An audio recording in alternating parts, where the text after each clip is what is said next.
So last class में क्या किया था, एनीबॉडी रिमेम्बर्स?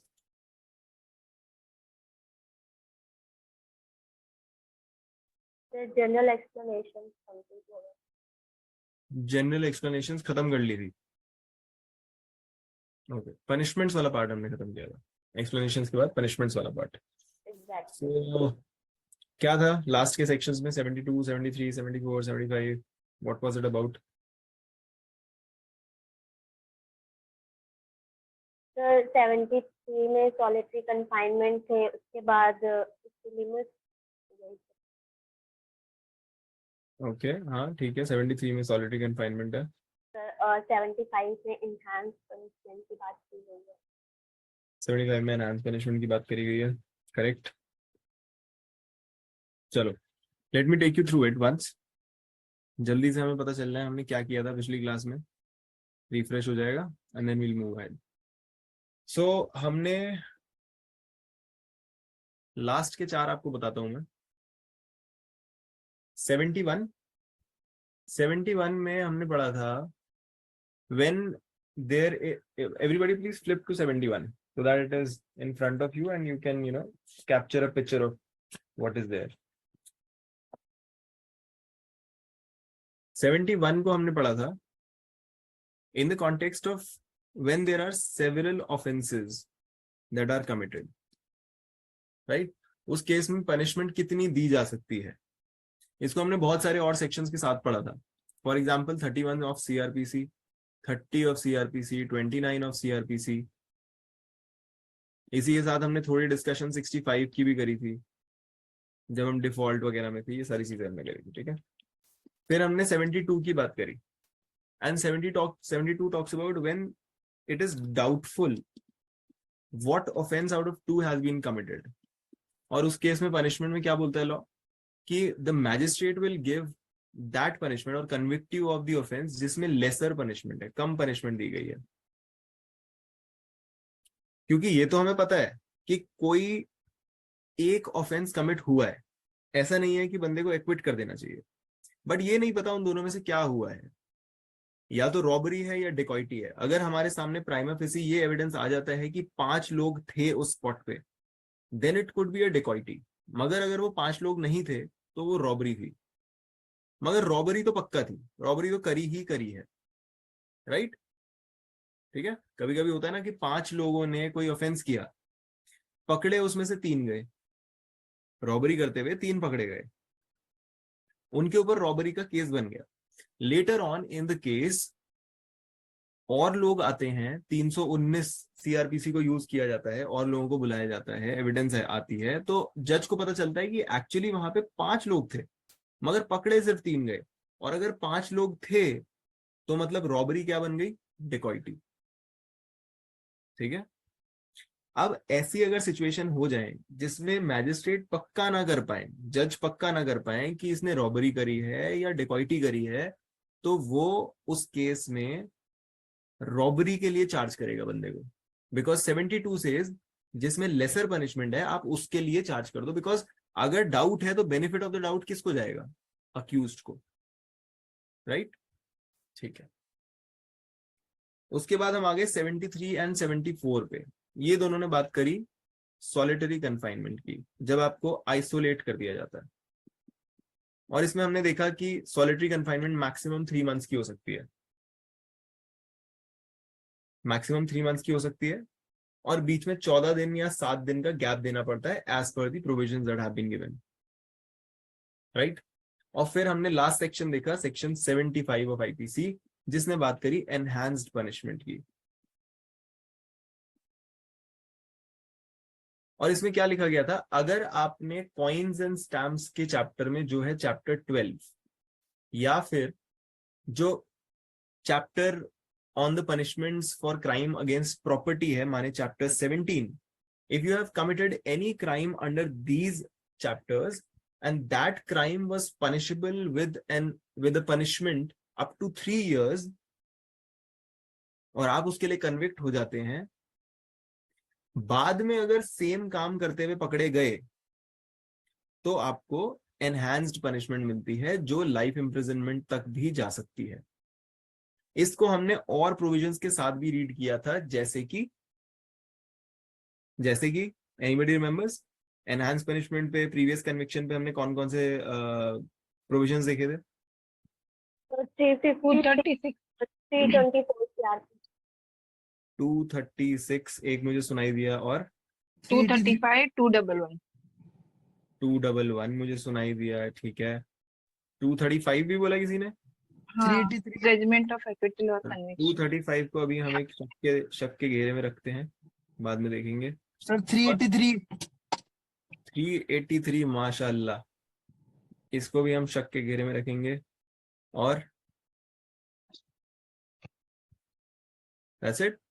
अच्छा, तो यस 236 हमने देखा था। 236 सीआरपीसी का क्या है? 236 टॉक्स अबाउट प्रीवियस कन्विक्शन। कब आप जज के सामने ये बोल सकते हो कि सर ये प्रीवियसली भी कन्विक्ट हो चुका है, इसको ज्यादा सजा लगा के दो, इसे एनहांस पनिशमेंट लगा के दो।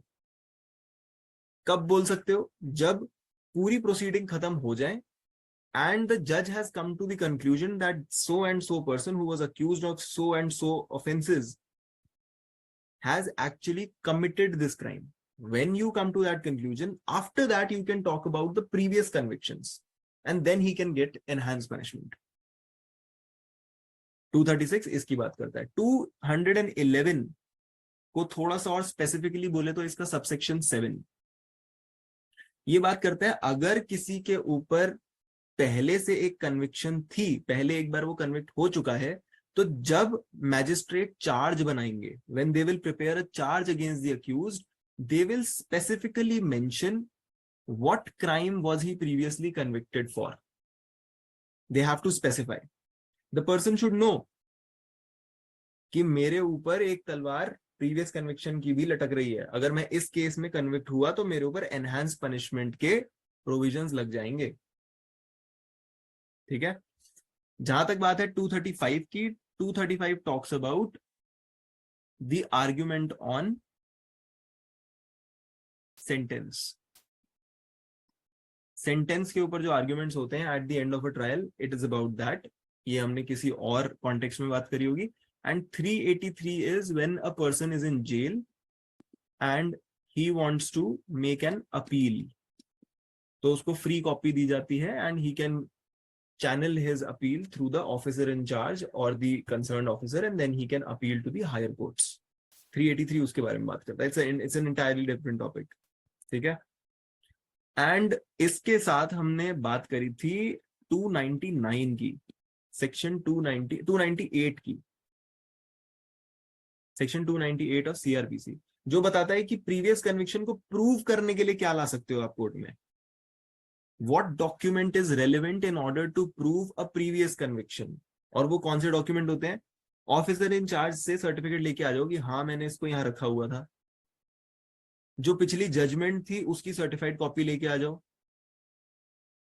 तो इस कोर्ट को पता चल जाएगा कि हाँ प्रीवियस कन्विक्शन हुई थी, इसके ऊपर हम चार्ज लगा सकते हैं, उसके ऊपर बात कर सकते हैं और एनहांस पनिशमेंट भी दे सकते हैं। राइट। इसके अलावा मैंने आपको एक सेक्शन और बताया था जो था सेक्शन 14 का एक्सप्लेनेशन 2। कौन से एक्ट में? एविडेंस एक्ट में, इंडियन एविडेंस एक्ट सॉरी, जो बात करता है रेलेवेंसी की। सेक्शन 5 से 55 5 to 55 of Indian Evidence Act talks about relevancy. We all know that, right? उसके अंदर सेक्शन 14 बताता है कि प्रीवियस कन्विक्शन कब रेलेवेंट होती है, कब आप as a relevant fact previous conviction court में लेके आ सकते हो। ओके तो ये सारे गैमेट ऑफ सेक्शंस हमने पढ़े थे जब हमने लास्ट क्लास में 71 से लेके 75 तक कवर किया था। आज हम इसके आगे बढ़ने वाले हैं जो होगा 76 से लेके 96। ओके अब ये वाला चैप्टर ना आप सब लोगों ने जरूर पढ़ा होगा, सब लोगों को बहुत अच्छे से याद भी होंगी ज्यादातर चीजें इसमें, because this is very well taught in law school, क्योंकि ये काफी इजी चैप्टर है एंड काफी एप्लीकेबल चैप्टर भी है और इसे पढ़ने में मजा भी आता है। So this chapter is chapter 4 and it talks about general exceptions. Exception का मतलब क्या होता है? एक्सेप्शन होता है अपवाद, किसी वाद का अपवाद, माने जो जनरली चीजें हो रही हैं उनसे कुछ अलग, कुछ पृथक, कुछ भिन्न, that is an exception,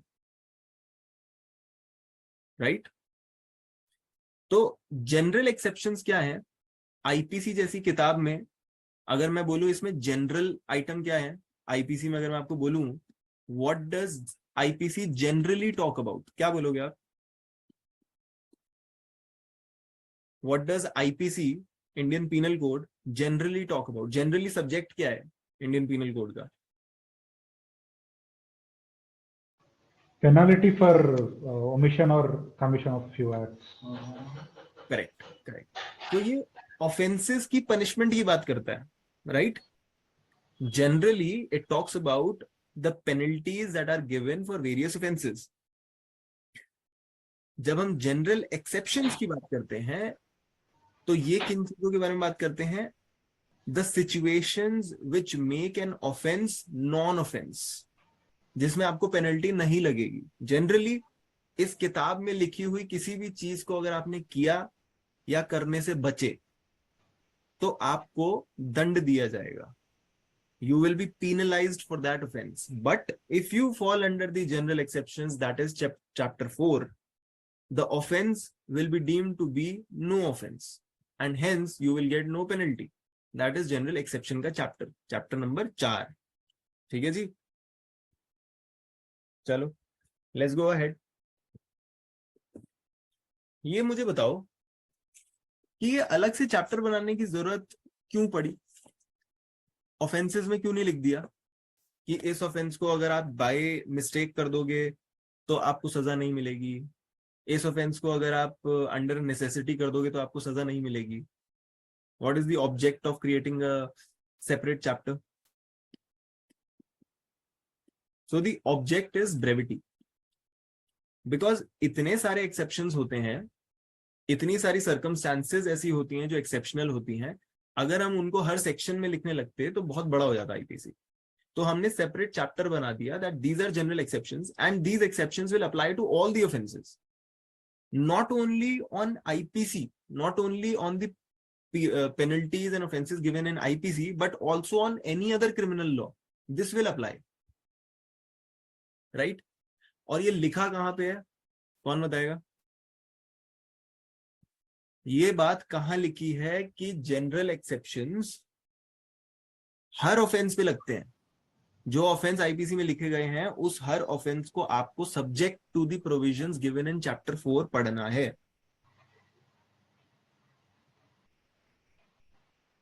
Where is it written? Raghav, you have an answer? I can take a guess. Yeah, Maybe sure. Around 50 to 60 बीच में section. I'm sorry. 50 से 60 के बीच में? हाँ, 50 से 60 के बीच में तो पनिशमेंट्स हैं, वहां पे नहीं। 3 to 6 sir, sorry Akshat, 3 to 6 के बीच में सर। 3 to 6 के बीच में, हाँ, you are close. section 6.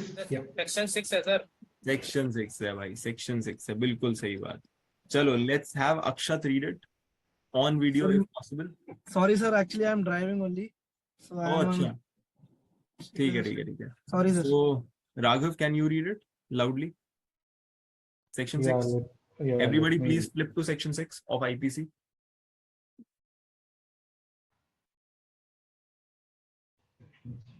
IPC my phone में देख रहा हूँ इसमें। Every law provision, the definition of offense and punishment should be understood with the exceptions mentioned under chapter 4 of the Indian Penal Code. Correct. So exactly what we were talking about. जितने भी सारे offenses हैं, we have to understand them subject to chapter 4. इन सारे के सारे उपबंधों को, सारी की सारी धाराओं को हमें जो हमारा अध्याय 4 है उसके अधीन पढ़ना है, राइट? नाउ ये बताओ सेक्शन 6 में तो हमें ये पता चल गया कि all the offences in IPC will be read subject to general exceptions. मगर हम ये कैसे मान लें कि आईपीसी के साथ साथ बाकी सारे स्टैट्यूट्स पे और बाकी सारे स्पेशल और लोकल लॉज पे भी ये चैप्टर लागू होगा? ये कैसे मान लें हम? कहां पे लिखा है ये? CRPC में 40 में 40। बिल्कुल सही है। किसने बोला? सर क्वेश्चन रिपीट करोगे सर एक बार प्लीज? सेक्शन 40 किसने बोला? Sir I have not red. तो मैंने नहीं, मैं कौन है? हर्ष है ये? जी सर जी, सेक्शन 40 में है सर। परफेक्ट है। हर्ष एक आदमी है जो पढ़ रहा है क्लास में, पक्का पढ़ रहा है। चलो सब लोग एक बार 40 पे आ जाओ। लेट्स सी हमने 40 में क्या पढ़ा था। ऑफेंस की डेफिनेशन देखी थी हमने 40 में, और ऑफेंस की डेफिनेशन सीआरपीसी में कहां पे है? Sir 2O 2N section 2N 2N में सर, 2N में है। 2N में, 2O में तो ऑफिसर है। हाँ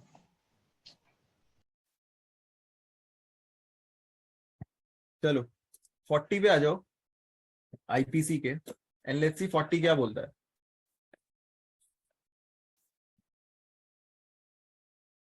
ये एक बार मैं आपको पहले पूरा समझा चुका हूं विद केस लॉ, तो मैं फिर से इसकी डेप्थ में तो नहीं जाऊंगा जिन लोगों ने ना सुना हो इस लेक्चर को, but I will read it for you. It says except in the chapters and sections mentioned in clause 2 and of this section the word offense denotes a thing punishable by this code।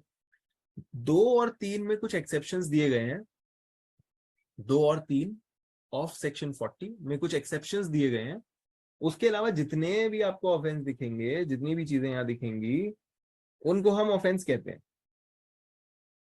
Okay and क्या बोलता है इन chapter 4 which is general exception 5A and 5A माने conspiracy and in the following sections namely so and so the word offense denotes a thing punishable under this code or any other special law or local law as hereinafter defined and sections 141 176 177 etc the word offense has the same meaning when the thing punishable under special or local law is punishable under such law with imprisonment for a term of 6 months or upwards whether with or without fine।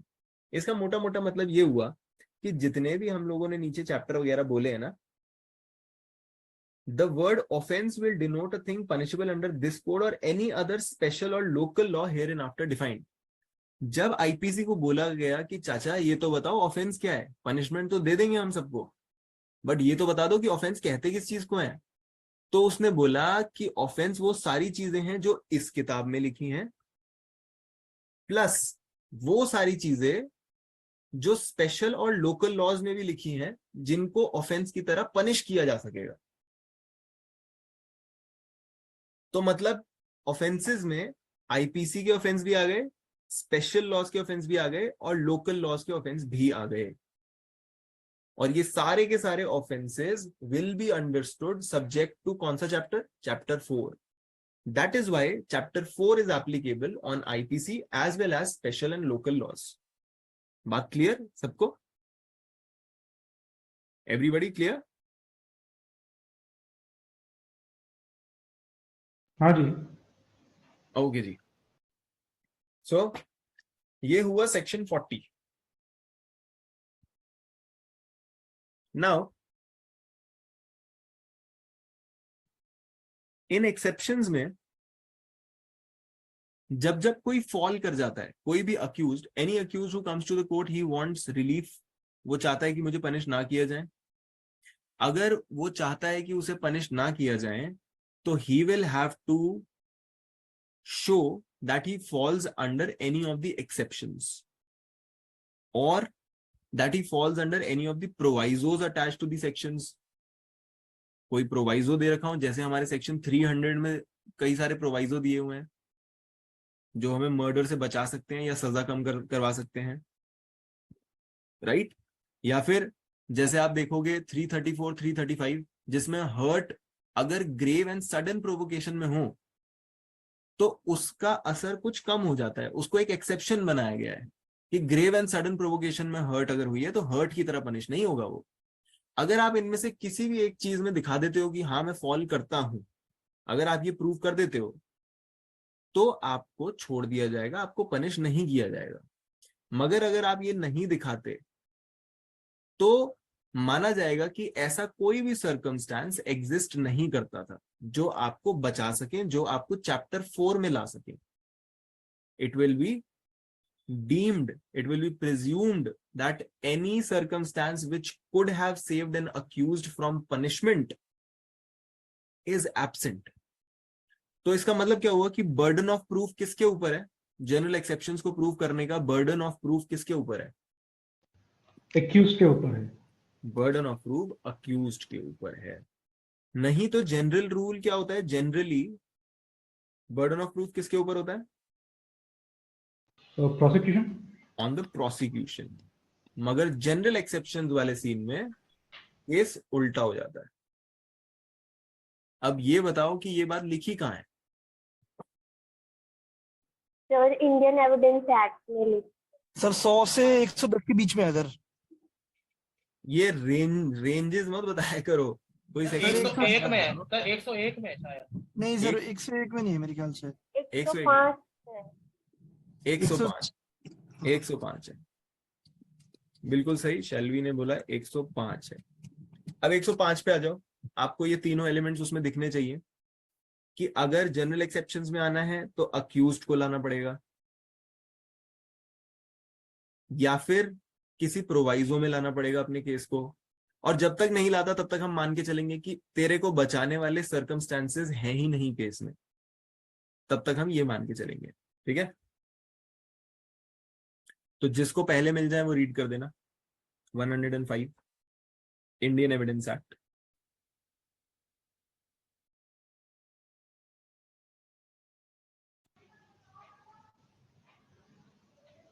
burden of proving that case of accused comes within exceptions. When a person is accused of any offense, the burden of proving the existence of circumstances bringing the case within any of the general exceptions in the IPC or within any special exceptions or proviso contained in any other part of the same code or in any law defining the offense is upon him, and the court shall presume the absence of such circumstances. Right, तो तीनों element मिल गए ना हमें। पहली बात क्या बोली? Burden of proof is on accused. दूसरी बात क्या बोली कि या तो ये दिखा दो कि आप जनरल एक्सेप्शंस में आते हो चैप्टर 4 में, या फिर दिखा दो कि किसी प्रोवाइजो में आते हो।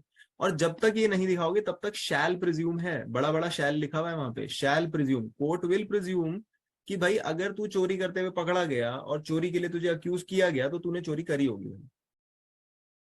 चोरी जो है, आप ऐसा कोई सर्कमस्टेंस तो हमारे सामने नहीं आया है और ना ही ऐसा कोई सर्कमस्टेंस एग्जिस्ट करता है कि आपके ऊपर जनरल एक्सेप्शंस लगते हैं। अब प्रोसिक्यूशन अपना केस प्रूव कर सकता है without the bar of any such saving clause such as has been given in chapter 4। ठीक है, तो शैल प्रिज्यूम दैट सर्कमस्टेंसेस इसको समझ लेना। अरे अरे अरे, सर्कमस्टेंसेस क्या बोल रहे हैं वो? हम ये प्रिज्यूम करके चलेंगे कि circumstances that could save the accused from punishment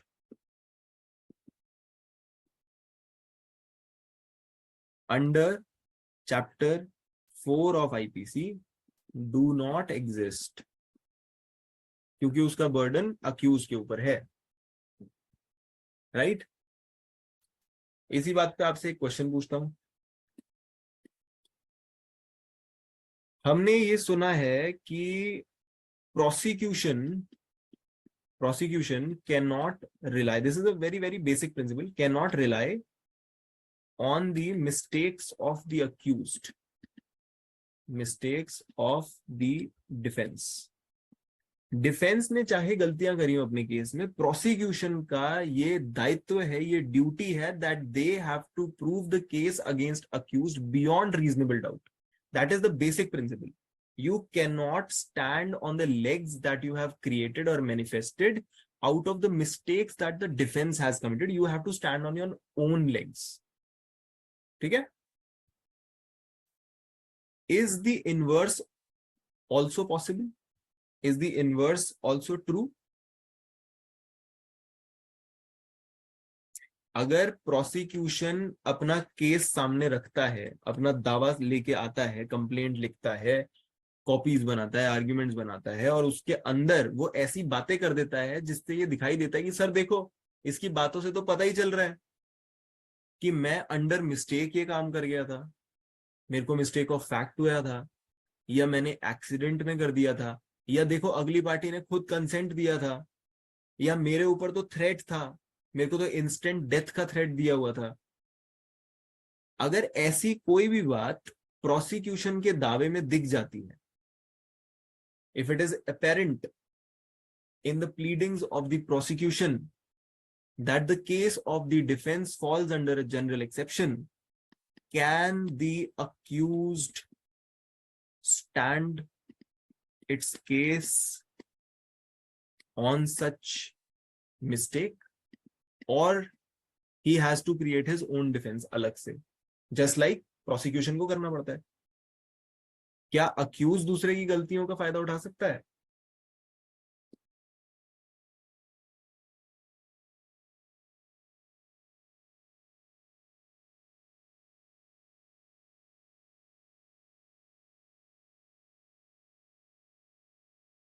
I think so.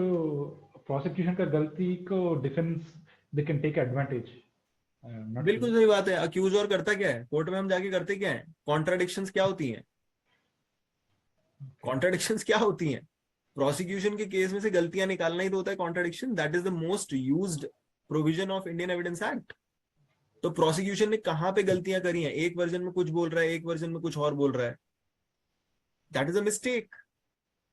You can use those mistakes. अगर प्रोसिक्यूशन खुद ही लिख के आ रहा है कि इनके मन में कोई डर की भावना थी, उस चक्कर में इसने हमारा नुकसान कर दिया, तो भाई तुम खुद ही बोल रहे हो मेरे को डर की भावना थी, I was under a threat, that means I fall under general exceptions and I am saved. तो prosecution cannot stand on accused mistakes, but accused can use the mistakes committed by the prosecution. All right? Thank you, Jay. Good point. Right. एक चीज ये हुई. दूसरी चीज, जब एक police officer ऐसी, मेरे को ये प्रैक्टिकल सा पॉइंट लगा तो I thought I would note it down. जब एक पुलिस ऑफिसर इन्वेस्टिगेशन कर रहा होता है, इन्वेस्टिगेशन कहां पे डिफाइंड है? एनीबॉडी? इन्वेस्टिगेशन का मतलब क्या होता है? ये सारी चीजें ना दिमाग में रहनी चाहिए. ये जितने प्रोविजन सुनते हो इनको रटा करो. रटना बहुत अच्छी चीज होती है.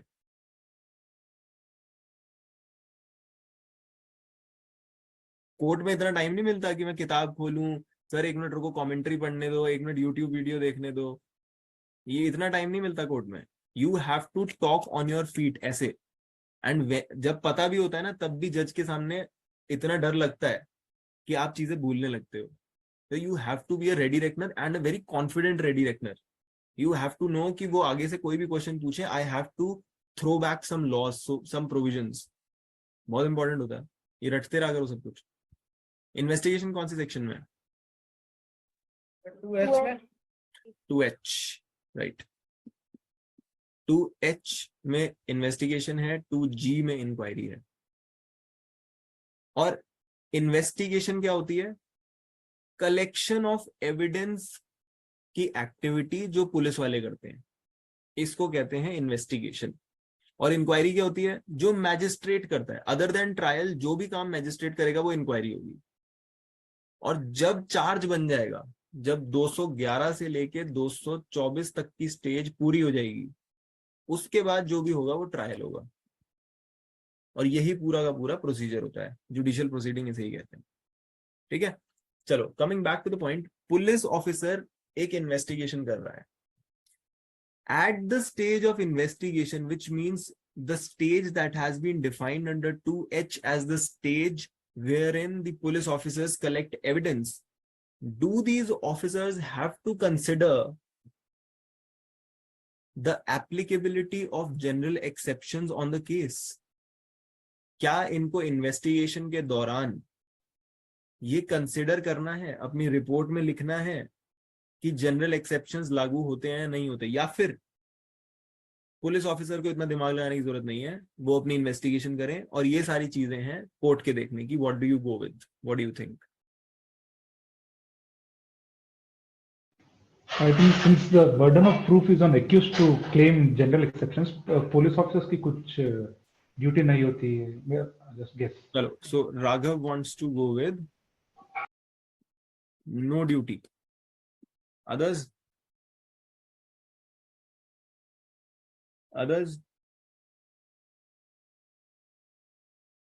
तो पुलिस ऑफिसर को ऐसा कंपल्सरी तो नहीं होता। कंपल्सरी नहीं होता। चलो, so Shelvi is also with Raghav. Anybody else?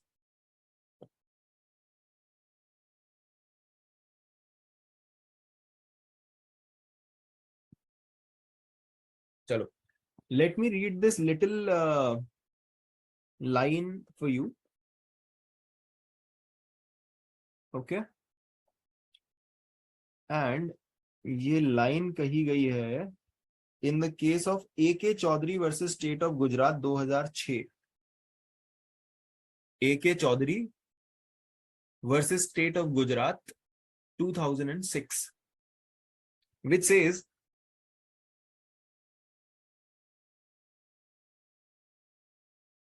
investigation officer is bound, mark the word, the investigation officer is bound to investigate and confirm that despite what is contained in the general exceptions, acts that have been committed by the accused shall constitute an offense under IPC.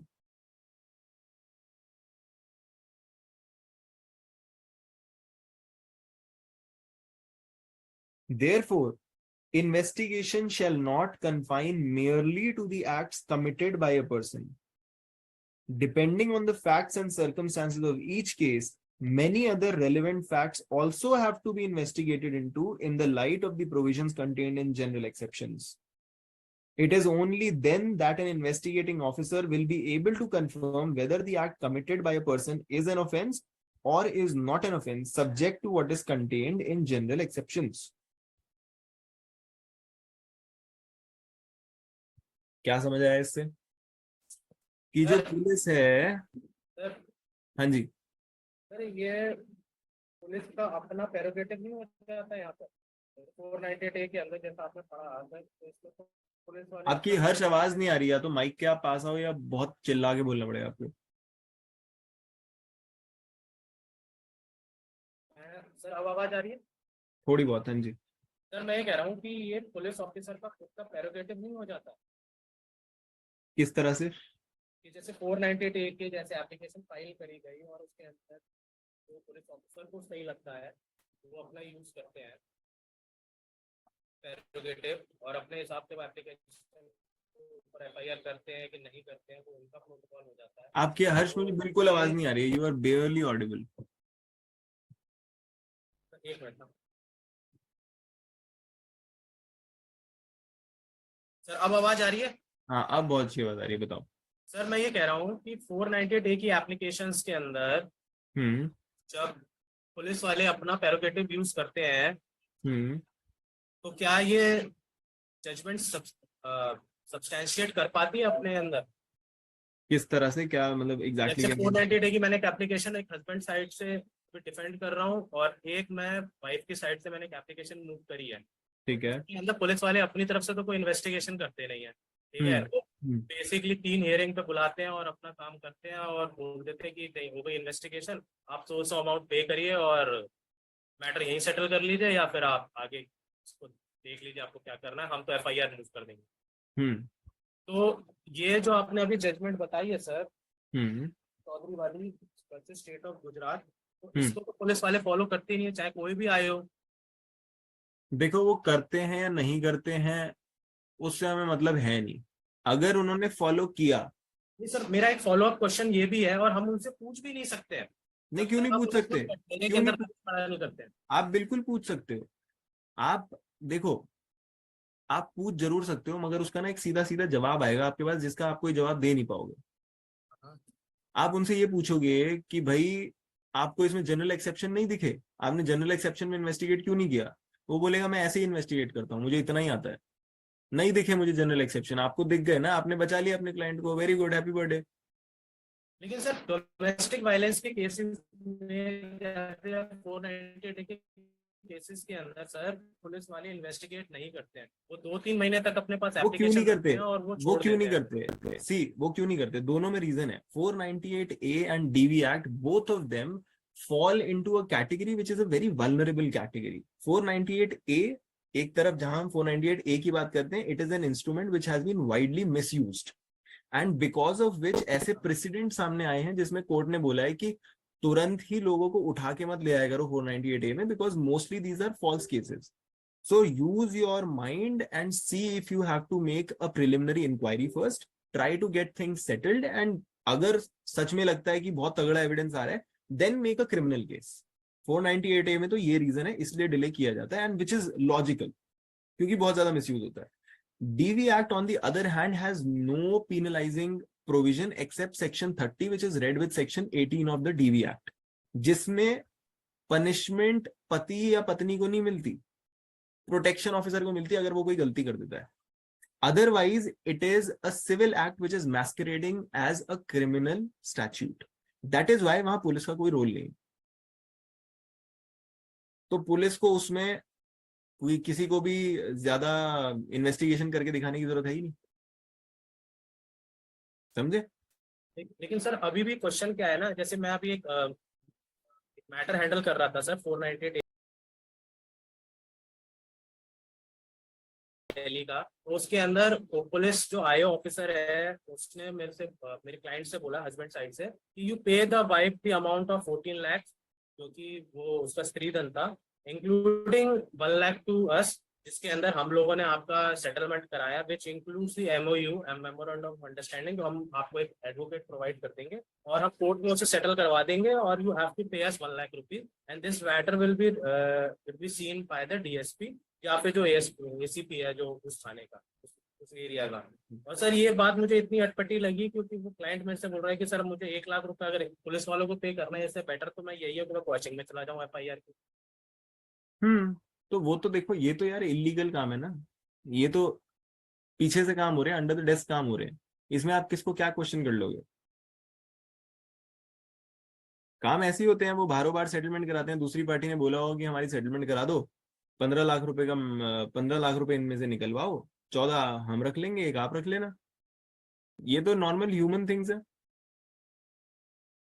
आज की date में जितनी corruption है India में, उस हिसाब से तो ये कुछ भी नहीं है, अच्छा रेट है ये तो।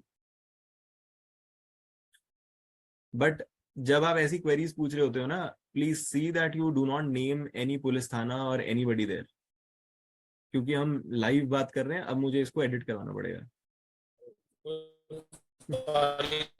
So sorry. अच्छा नहीं। मैंने पुलिस आयोग का नाम नहीं लिया। हाँ, नाम मत लिया करो ऐसे क्वेश्चंस में, ऐसे पूछा करो कि एक मेरा दोस्त गया था जिसने 14 लाख रुपए और 15 लाख रुपए की डील करी थी, तो उसमें क्या होगा, है ना? ठीक है सर।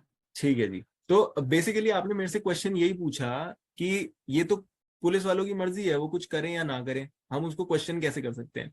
क्वेश्चन हम नहीं कर सकते, हम तथ्य सामने रख सकते हैं कोर्ट के। हम ये बता सकते हैं कि सर आप ये देखो कि जब ये वहां गया है तो ये CCTV में आप देख लो, वहां से बंदा उड़ता हुआ आया है, यहाँ पे ये इधर से आया है, बारिश हो रही है, फिसल गया, एक्सीडेंट हो गया, it was just an accident.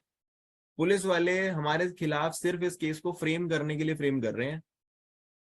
They could have investigated into the factors, जिस वजह से मेरी बाइक फिसली या इसकी बाइक फिसली या इसको चोट लगी, and they could have come up with the conclusion that I fall under the general exceptions. आप इतना सिर्फ बोल सकते हो, अदर अब पुलिस वाला क्या बोलेगा? 4 तो आईओ बदल चुके होते हैं इतने टाइम में, वो बोल देगा सर जो उस टाइम पे जो भी थे ऑफिसर वो उन्होंने देखा होगा, पता नहीं, हमें तो पता नहीं, और इतनी इन्वेस्टिगेशन कर पाए हमने आपके सामने रख दिया। इतने ही पढ़े लिखे हम, कांस्टेबल है, जज थोड़ी है। ठीक है, कांस्टेबल तो नहीं, वैसे थोड़ी बड़ी रैंक के होते हैं। चलो हाँ सर, ऐसा ही होता है।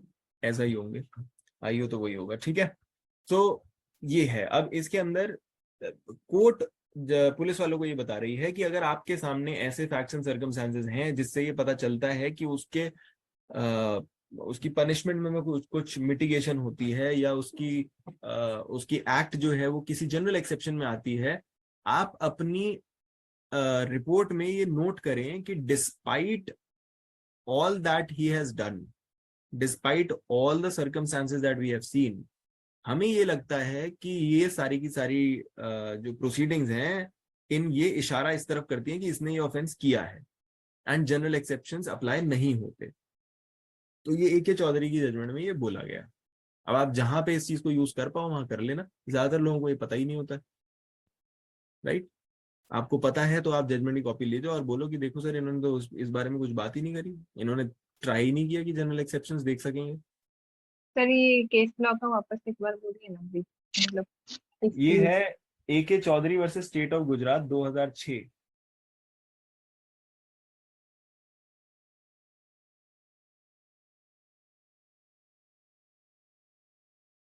एक बार इसको आप अंदर से भी पढ़ना, सब लोग देखना इसके अंदर एग्जैक्टली क्या है, एग्जैक्टली बोलना क्या चाह रहे हैं, क्योंकि ऐसा भी हो सकता है हम ऊपर ऊपर से पढ़ रहे हैं, कुछ उसमें और गहन बात हो, गहरी बात हो, तो अंदर से भी पढ़ के देखना है इसे।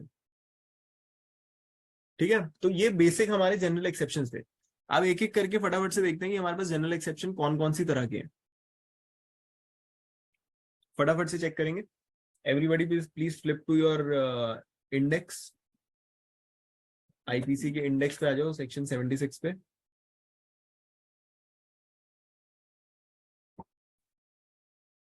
और 76 से शुरू करते हुए हम पहले दो सेक्शन जो देखेंगे वो होगा 76 एंड 79।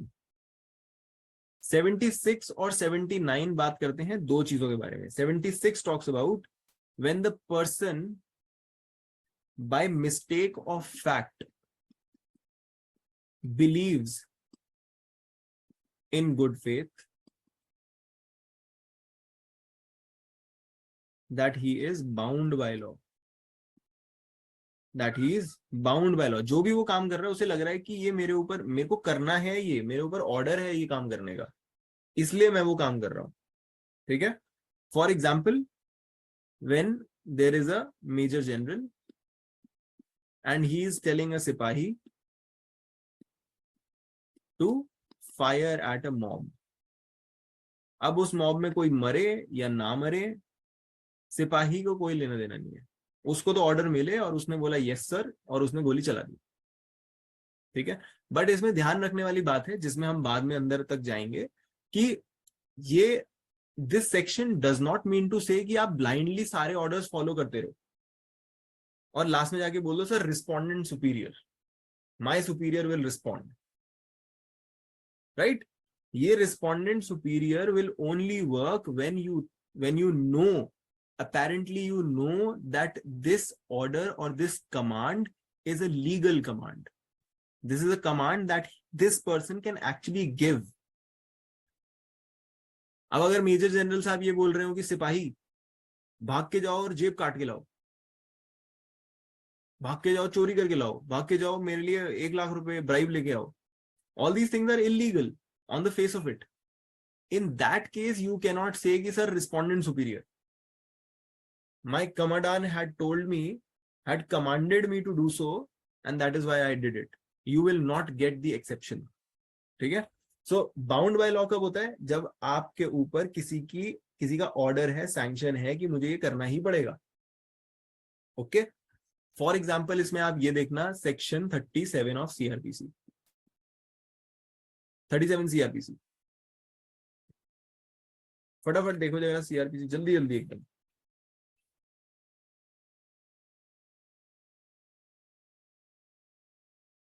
सीआरपीसी कहता है public went to assist magistrate and police. जब मैजिस्ट्रेट साहब कहेंगे कि भाई साहब ये करो तो आपको करना पड़ेगा, इस बंदे को पकड़ के लाओ तो पकड़ के लाना पड़ेगा, you are bound to assist. अब उस बाउंड टू असिस्ट में अगर आपसे कुछ गलती हो जाए तो आपको जनरल एक्सेप्शन की प्रोटेक्शन मिलेगी कि मैं तो वो कर रहा था जो मुझे करने को कहा गया था। ठीक है जी, एंड जब हम बात करते हैं 79 की, जब हम बात करते हैं सेक्शन 79 की, तो वहां पे सारी बात सेम लिखी गई है, बस एक वर्ड अलग किया गया है। वो वर्ड क्या है? Justified by law. Justified. Bound की जगह हो गया जस्टिफाइड।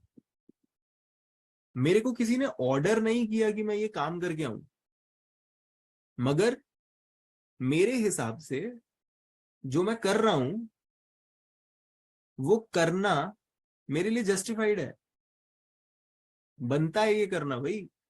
फॉर एग्जाम्पल, अगर मेरे को कोई आदमी किसी को मारता हुआ दिखे, किसी को मारता हुआ दिखे, मैं जाके उसके पीछे से डंडा मार दूं,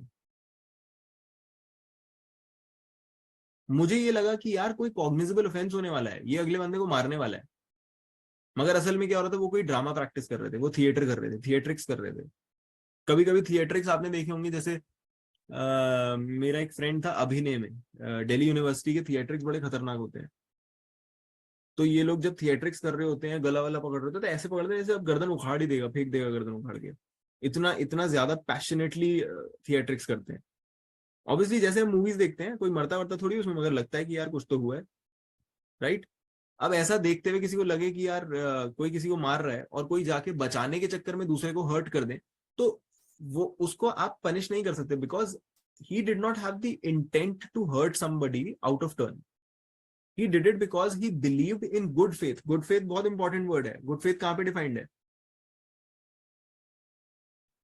52 में। 52 में डिफाइंड है। तो गुड फेथ में अगर आपको ये लगता है कि कुछ ऐसा हो रहा है जिसमें I should act in a certain way and you act in that way, then you are justified. मुझे ये करना था, मैंने किया।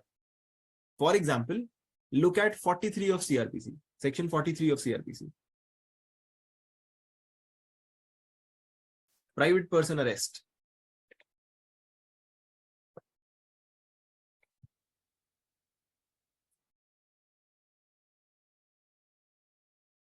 क्या बोलता है private person arrest?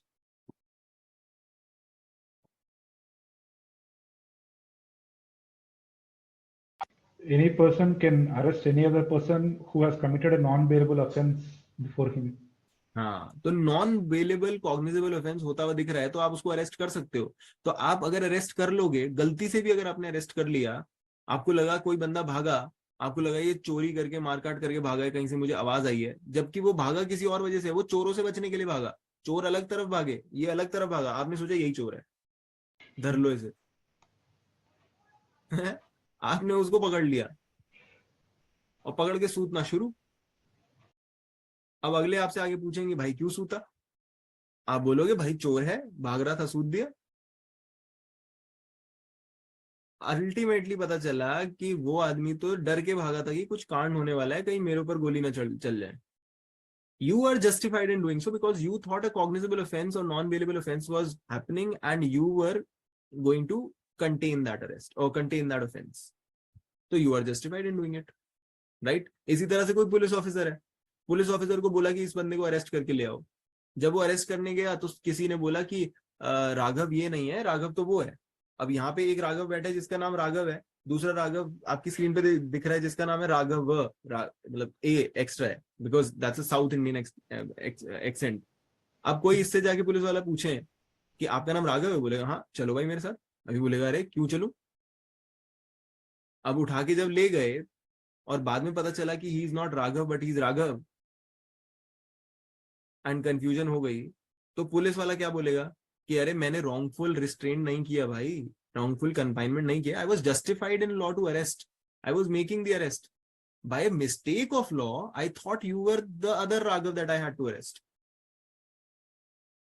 By mistake of fact, not by law. Mistake of fact, yeah, not law. By mistake of fact मुझे ऐसा लगा कि आप दूसरे राघव हो, इसलिए मैंने आपको उठा लिया. And I was justified in doing so. तो उसको जनरल एक्सेप्शन में प्रोटेक्शन दी जाएगी। अब इन दोनों में इंपॉर्टेंट चीज क्या है देखने वाली, कि मिस्टेक ऑफ फैक्ट होना चाहिए, मिस्टेक ऑफ लॉ नहीं हो सकता। मिस्टेक ऑफ लॉ अलाउड नहीं होता क्योंकि हमारा जो लॉ है वो ये अज्यूम करके चलता है कि each and every citizen of India knows the law of India. And even if you are not a citizen, if you are a foreigner who's coming to India, you know the law of the land. You cannot take that exception. Why? इसके पीछे reason क्या है? Anybody? Any logical reason?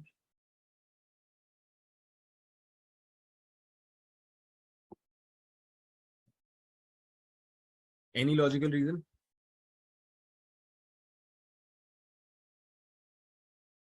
The reason is expediency.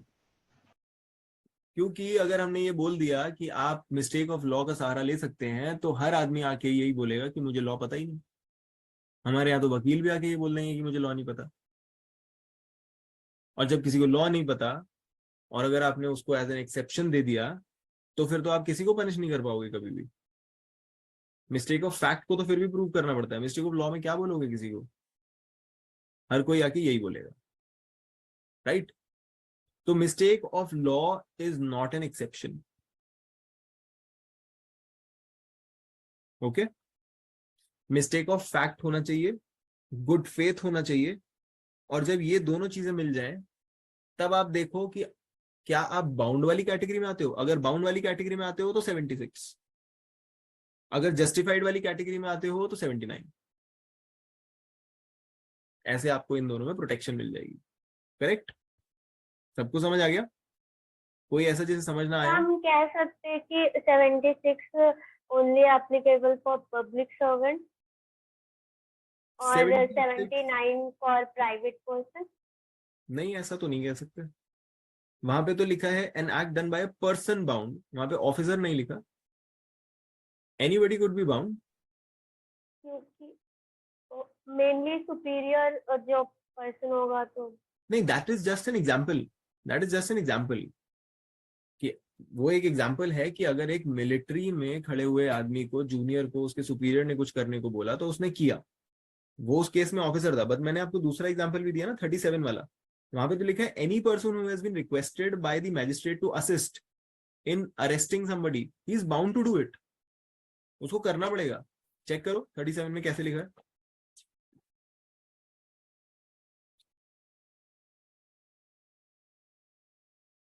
Thirty seven की first line पढ़ो और emphasise करना अगर आपको वो वर्ड मिल जाए।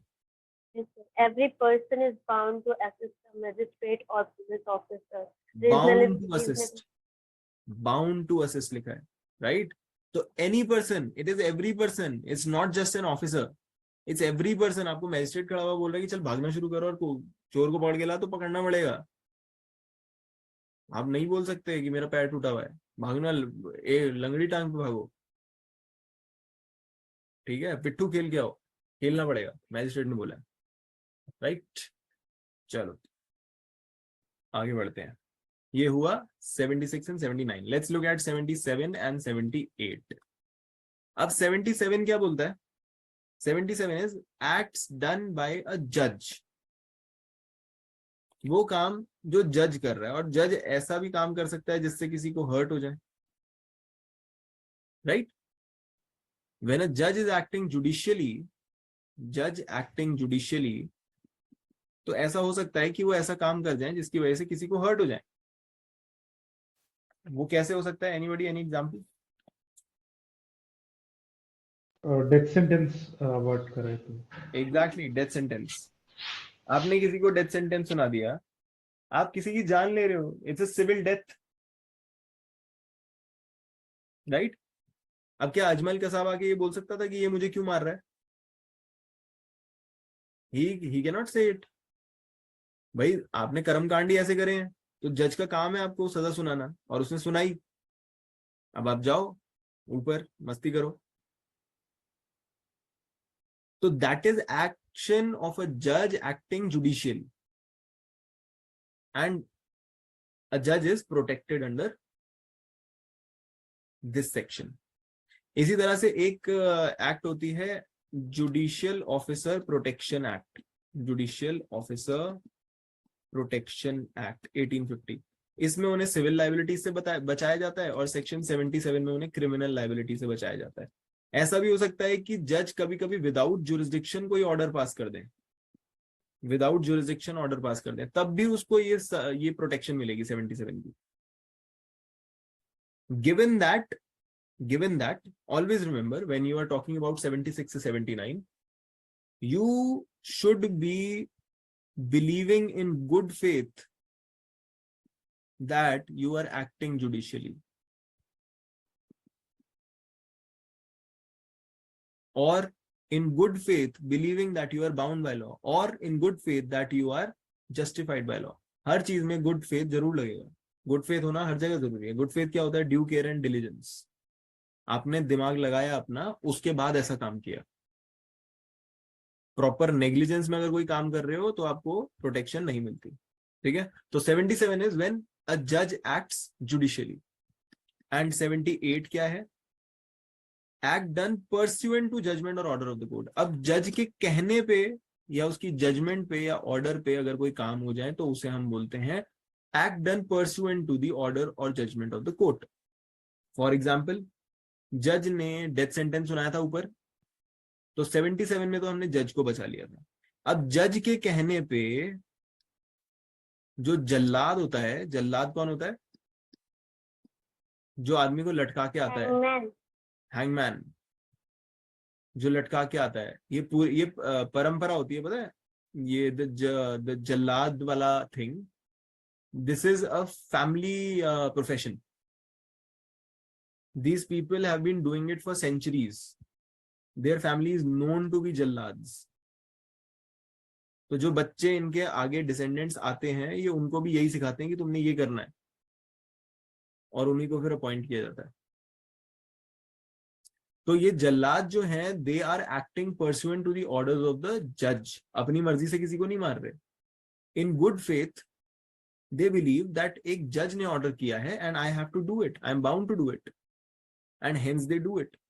तो उनको 78 में प्रोटेक्शन मिल जाती है. आप ये नहीं कह सकते इसने मुझे लटकाया, इसको बाद में प्रोसिक्यूट करना.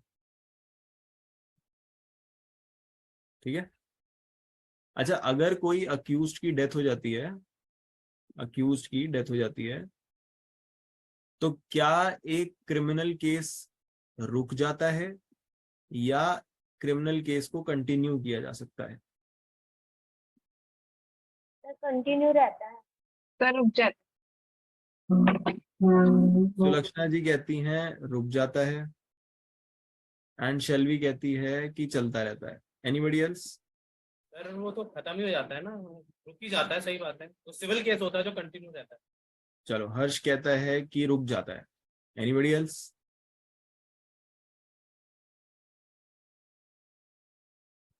Anybody else? Nobody else? Nobody is taking the risk.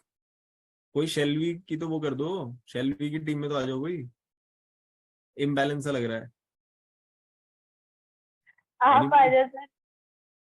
मैं आ जाऊंगा तो गड़बड़ हो जाएगी. चलो, मैं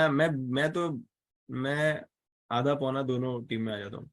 सो section 394 of CRPC which talks about abetment.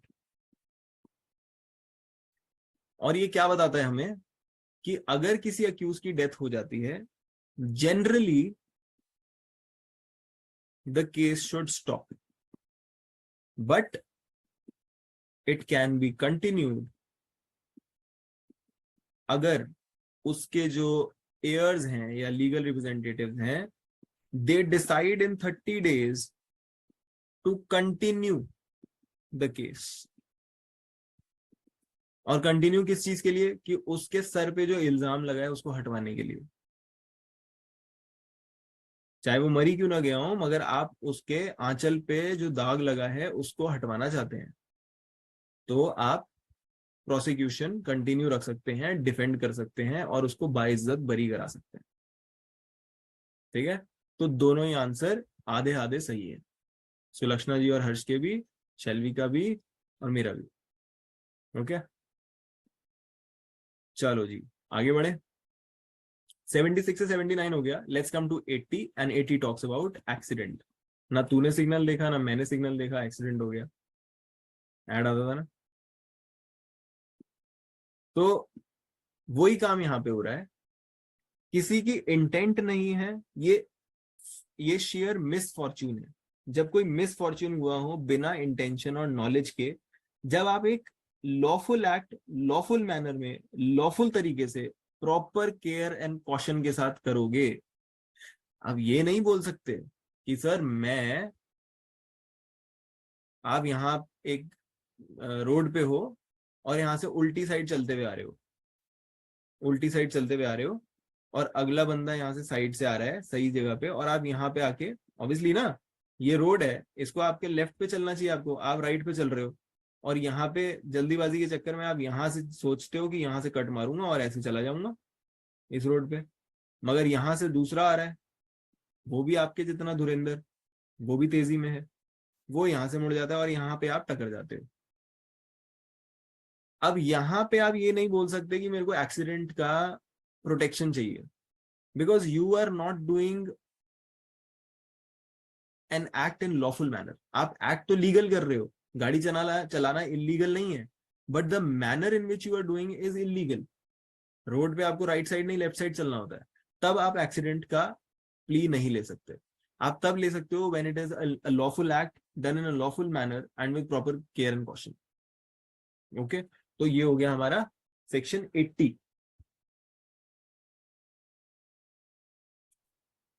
Right, चलो अब आ गया 81। 81 talks about necessity, and necessity knows no law. जो करना है वो करना है। यहां पे होता क्या है कि आप किसी बड़े नुकसान को बचाने के लिए एक छोटा नुकसान करवा देते हो। बहुत ही फेमस इसका एग्जांपल है कि आप एक शिप में जा रहे हो और आगे कुछ लोग ऐसे आपको छोटी सी लाइफ बोट में दिख गए, बच के अभी अभी निकले, और आप इनके ऊपर शिप चढ़ाने वाले हो, और दूसरी तरफ एक आइसबर्ग है। अब या तो इस आइसबर्ग में मार दो और अपनी शिप पे बैठे हुए 300 यात्रियों की जान खतरे में डाल दो, या फिर ये जो छोटी सी बोट में आ रहे हैं इनको उड़ा के साइड करो। तो आप नेसेसिटी के चलते 300 लोगों को बचाने के लिए 30 लोगों को मार देते हो, and you are justified in doing it under section 81। ठीक है, और इसके ऊपर बहुत ही फेमस एक केस है डडली वर्सेस स्टीफन। और डडली वर्सेस स्टीफन में 3 लड़के होते हैं जो निकल जाते हैं समुद्र में कुछ करने, और समुद्र में जब चले जाते हैं तो खो जाते हैं, और जब खो जाते हैं तो खाना वाना मिलता नहीं है, 10-12 दिन हो जाते हैं, भूखे होते हैं। तो इन 3 में से ये 2 तो थे बड़े बड़े, एक छोटू था, ये इसको पकड़ के मार के खा जाते हैं, इस वाले को एलिमिनेट कर देते हैं कि नेसेसिटी थी, हमें खाना था, खा लिया। अब जब ये हो जाता है तो 4 दिन बाद इनको कोई ना कोई बचाने आ जाता है, और जब बचा लेते हैं साइड में यहाँ लेके आते हैं तो यहाँ पे इनके ऊपर केस चल जाता है कि आपने इसको क्यों मारा। वो बोलते हैं कि नेसेसिटी थी, 81 का हमें एक्सेप्शन मिलना चाहिए, बट कोर्ट ने ये डिसाइड किया कि अपनी जिंदगी को प्रिजर्व करने के लिए किसी और की जिंदगी खत्म कर देना is not preservation, it is a murder, hence they were not given the protection. ठीक है, यहां तक क्लियर एवरीबॉडी? ठीक है, एक बार सारे लोग अपना 76 से 81 क्विकली देखो, मैं शीट चेंज कर देता हूं। 76 से 81 क्विकली देखो और याद कर लो। एक बार आंखें ऊपर करके, आंखें बंद करके बोलने की कोशिश करो।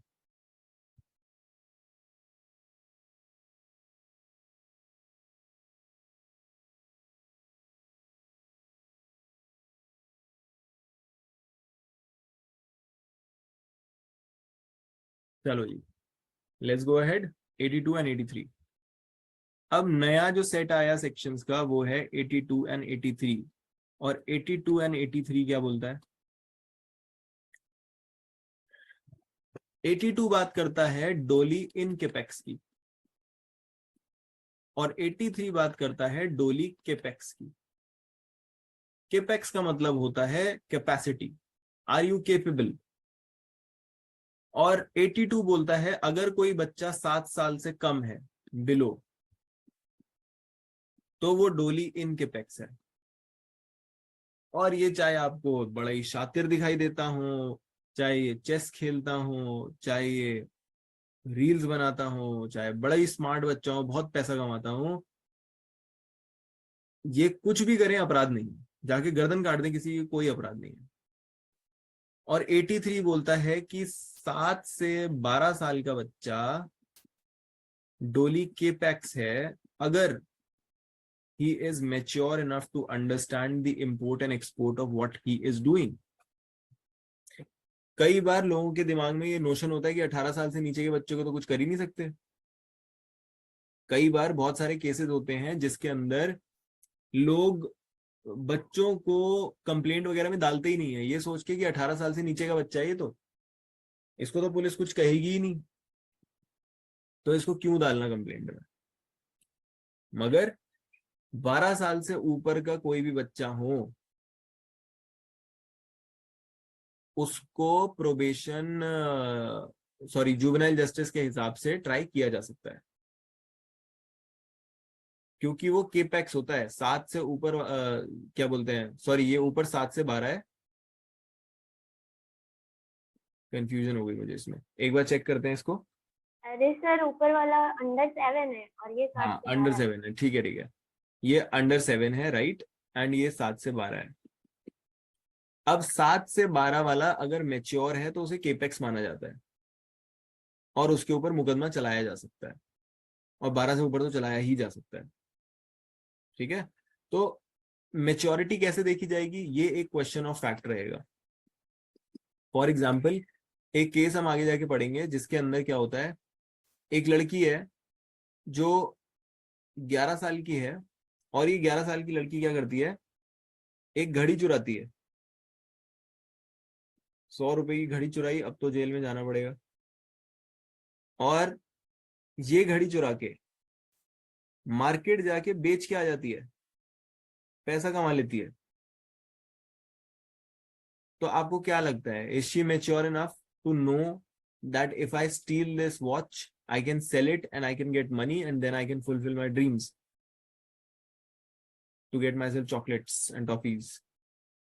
Is she capable enough, mature enough? Right, she is mature enough. अगर इसी चीज में ऐसा होता कि कोई बच्चा घड़ी चुराता और फिर ये सोचता कि वो कितना मजा आएगा, इसको घड़ी नहीं मिलेगी and all that, तो he or she is not mature enough.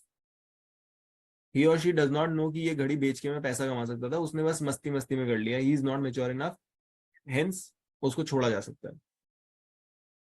ठीक है, तो 83 का सिद्धांत यही बोलता है कि इमेच्योर अंडरस्टैंडिंग अगर है 7 से 12 के बीच में तो आपको प्रोटेक्शन मिलेगी, अगर मैच्योर अंडरस्टैंडिंग है तो प्रोटेक्शन नहीं मिलेगी। राइट, इजी है, इसमें तो कुछ है ही नहीं। ठीक है, आगे चलते हैं। अच्छा, इसमें देखो 82 में लिखा है अंडर 7 इयर्स, 83 में लिखा है अबव 7 इयर्स। 7 साल का क्या करेंगे, जो 7 साल का होगा exact? What about the one who is just 7?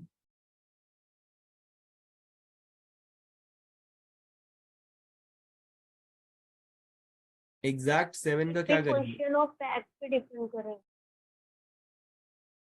अच्छा, तो मतलब आप कह रहे हो कि इसको कंप्लीट ब्लैंकेट प्रोटेक्शन नहीं मिलेगी, ये 83 की कैटेगरी में डालने को कह रहे हो आप, कि अगर फैक्ट्स में ये दिखाई देता है कि ये मैच्योर था तो हम इसको सजा दे सकते हैं।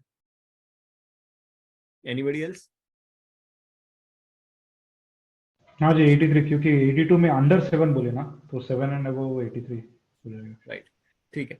तो कुछ केसेस में ये भी बोला गया है कि 7 को हम नीचे ही रखेंगे, कि ये एक छूटी हुई जगह है, क्योंकि एक जगह अबव 7 बोलते हैं तो 7 नहीं आता, 8 आता है, और एक जगह बिलो 7 बोलते हैं तो 7 नहीं आता, 6 आता है।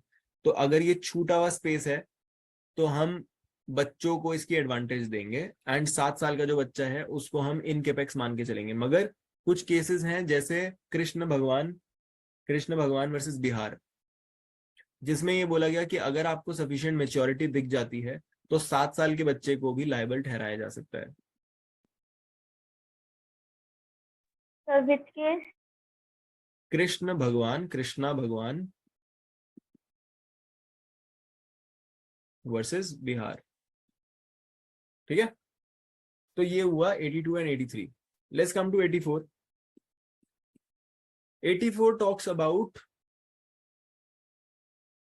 Unsound mind, right. 8 का आधा होता है ना 4, हाफ माइंड, हाफ माइंड की बात कर रहे हैं, हाफ प्लेट। तो उस केस में क्या होगा, anybody who is of unsound mind does not obviously know what are the imports and exports of my act, and that is when we understand him as not human but animal. And animals की कोई गलती पे punish तो नहीं किया जाता। he is absent in his mind, he is as good as an animal, he is not a human, he cannot have intent, तो वो unsound mind का है। and if he is of unsound mind we will give him protection under 84, right। इसके ऊपर बहुत चर्चित case है McNaghten's case. और मैग्नॉटन्स केस में क्या हुआ था कि एक आदमी होता है जो अपने पॉलिटिकल सिनेरियो से थोड़ा सा मतलब प्रॉब्लम फेस कर रहा होता है, उसको नहीं अच्छा लगता, फ्रस्ट्रेट हो रखा होता है। उसे एक दिन एक आदमी दिखता है, उसे लगता है कि ये तो प्राइम मिनिस्टर है हमारा और इसी की वजह से सब कुछ गलत हो रहा है हमारी कंट्री में, तो वो उस आदमी को शूट कर देता है, ये सोचते हुए कि वो प्राइम मिनिस्टर है। बाद में पाया जाता है कि इसको कुछ दिमागी प्रॉब्लम थी, एंड उस दिमागी प्रॉब्लम की वजह से ही shot the wrong man and the guy died. That is why he needs to be given the protection. ठीक है? Then we come to 85 and 86. Sir हाँ जी सर। सर एक क्वेश्चन था सर 83 84 पर ही। तो सर इसमें ये खाली सिर्फ एक चीज बता दीजिए, 83 84 दे देगा 375 और पॉस्को के अंदर 468 में। सॉरी सर 83 84 प्रोटेक्शन दे सकते हैं 375 और 468 पॉस्को में। बिल्कुल देंगे, क्यों नहीं देंगे, बिल्कुल देंगे। अगर आप 83 की बात कर रहे हो और आप ये दिखा देते हो कि बच्चा 7 से 12 साल का है जब उसने कोई गलत रेप वगैरह किया है, तो उस केस में आपको ये दिखाना होगा कि he is a person under 12 years of age and above 7 years of immature understanding। अगर आपने immature understanding दिखा दी then he gets the protection। और 84 में अगर आपको उसको लाना है तो आपको ये दिखाना पड़ेगा कि दिमागी रूप से पागल है। ठीक है, तो आपको ये दिखाना पड़ेगा विकृत चित्त है उसका। Okay And another small doubt, Raghu ji. जी सर। अगर let's assume 8 year अब जो example दिया ना वो वॉच वाली 100 रुपए का, हाँ जी। what if she takes that money and gives medicine to her mother who is very ill, उसको 81 में exception डाल सकते हैं? You cannot bring in morals here। आप ये नहीं बोल सकते कि मैंने चोरी करी और मैं तो वो हूँ रॉबिन हुड की छठी औलाद और मैं सब लोगों में पैसा बांटने जा रहा था, मैंने बहुत मॉरल काम किया तो मुझे छोड़ दो। चोरी इज अ चोरी। आप 2 केले चुराओ या 2 सोने के केले चुराओ, चोरी इज अ चोरी। मॉरल्स इसमें बीच में आके आपको बचा नहीं सकते। लेकिन सर फिर तो फिर 80 का फिर हम बेनिफिट लेंगे ना, सर मोरालिटी की बात हो रही है। 80 तो एक्सीडेंट है। अगर जैसे अगर कोई आपने बताया ना सर एक बिगर मतलब बड़ा एक्सीडेंट हो रहा था और आपने एक छोटे एक्सीडेंट को कर दिया और वो आपको 81 है सर, वो नेसेसिटी है। तो उसके अंदर जैसे सर बता रहे हैं तो उसमें भी नहीं ले सकते प्रोटेक्शन। नहीं, उसमें कैसे प्रोटेक्शन होगी, कैसे प्रोटेक्शन लेना चाह रहे हो आप? कौन सा बड़ा हार्म बचा रहे हो आप? किसी और का नुकसान ऐसे थोड़ी कर दोगे कि आप जाके चोरी कराए और किसी और को खिला दिया। ऐसे तो फिर हर आदमी यही करेगा, काम थोड़ी करेगा कोई। ये तो सर एक मॉरल वैल्यू। वो सब इन चीजों के बीच में नहीं आते, लॉ में मॉरल्स वगैरह नहीं आते। ऐसे तो बंदा कहेगा कि मेरे घर में 4 लोग मर जाएंगे, एक को मरने दो, कोई बात नहीं, बड़े हार्म को बचा लिया मैंने। इसके घर में तो रहते ही 3 लोग हैं, मरे भी तो 3 ही मरेंगे, मेरे घर में 5 रहते हैं, 5 मर जाएंगे। ऐसा नहीं कर सकते, ठीक है। आगे बढ़ते हैं and we come to 85 and 86। 85 86 बात करते हैं इंटॉक्सिकेशन की। 85 कहता है act of a person incapable of judgment by reason of intoxication caused against his will. This is a protection given to you when you have been intoxicated against your will. आपके against, आपको inject कर दिया गया या बिना बताए गोली डाल दी गई, तब जाके आप बावले हो गए और उस चक्कर में आपने कुछ गलत कर दिया। You will be protected if you can prove that it was against your will that you were intoxicated. Whereas when we talk about 86, 86 talks about offenses requiring particular intent or knowledge committed by one who is intoxicated. यहाँ पे protection नहीं है। 86 is not a protection. याद रखना, it's not a general exception. Explanation 85. हाँ, it is an explanation to 85. It is a proviso.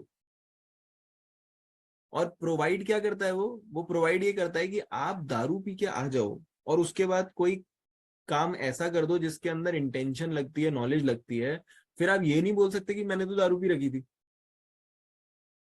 You knew what you were doing and because you knew what you were doing you will not be given the exception. इसके ऊपर हम दो case पढ़ेंगे, एक Basdev versus PEPSU और एक beard versus एक कुछ है बियर्ड केस, वो पढ़ेंगे तो आपको समझ आ जाएगा कि 85 और 86 में एग्जैक्टली क्या बोला जा रहा है, ठीक है। For now you have to understand 85 is an exception where you can save yourself if you have been intoxicated against your will, and 86 is a proviso which says if you are doing something with intent and knowledge you cannot take the protection of the fact that you were intoxicated,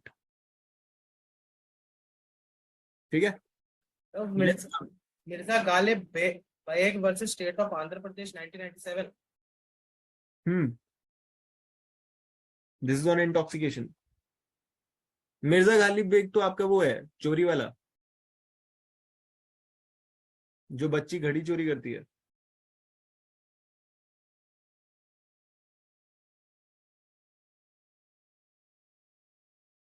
उसी की बात कर रहे हो हर्ष? नहीं sir, ये तो टॉक्सिकेशन का है सर। अच्छा, इंटॉक्सिकेशन पे है। आंध्र प्रदेश 1997। अच्छा, ये इंटॉक्सिकेशन पे होगा फिर। ऐसा ही एक केस वो भी है जो मैंने आपको घड़ी वाला बताया, that is also something Aamir Beg and something like that. Malik, it's Malik, something Malik.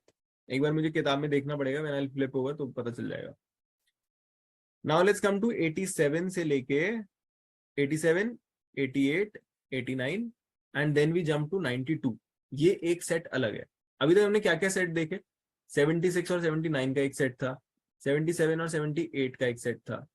उसके बाद हमने देखा 80 और 81 का एक सेट था। यहाँ पे एक्सीडेंट हो रहा था, यहाँ पे एक बड़े एक्सीडेंट को बचाने के लिए छोटा एक्सीडेंट कर देते हो। उसके बाद हमने 82 और 83 इनकेपेक्स और केपेक्स देखा। उसके बाद हमने 84 देखा जिसमें अनसाउंड माइंड की बात हुई, और फिर हमने 85 एंड 86 देखा जिसके अंदर इंटॉक्सिकेशन की बात हुई। अब हम बात करने वाले हैं कंसेंट की, और कंसेंट अलग अलग तरीकों से। 87, 88, 89, 92।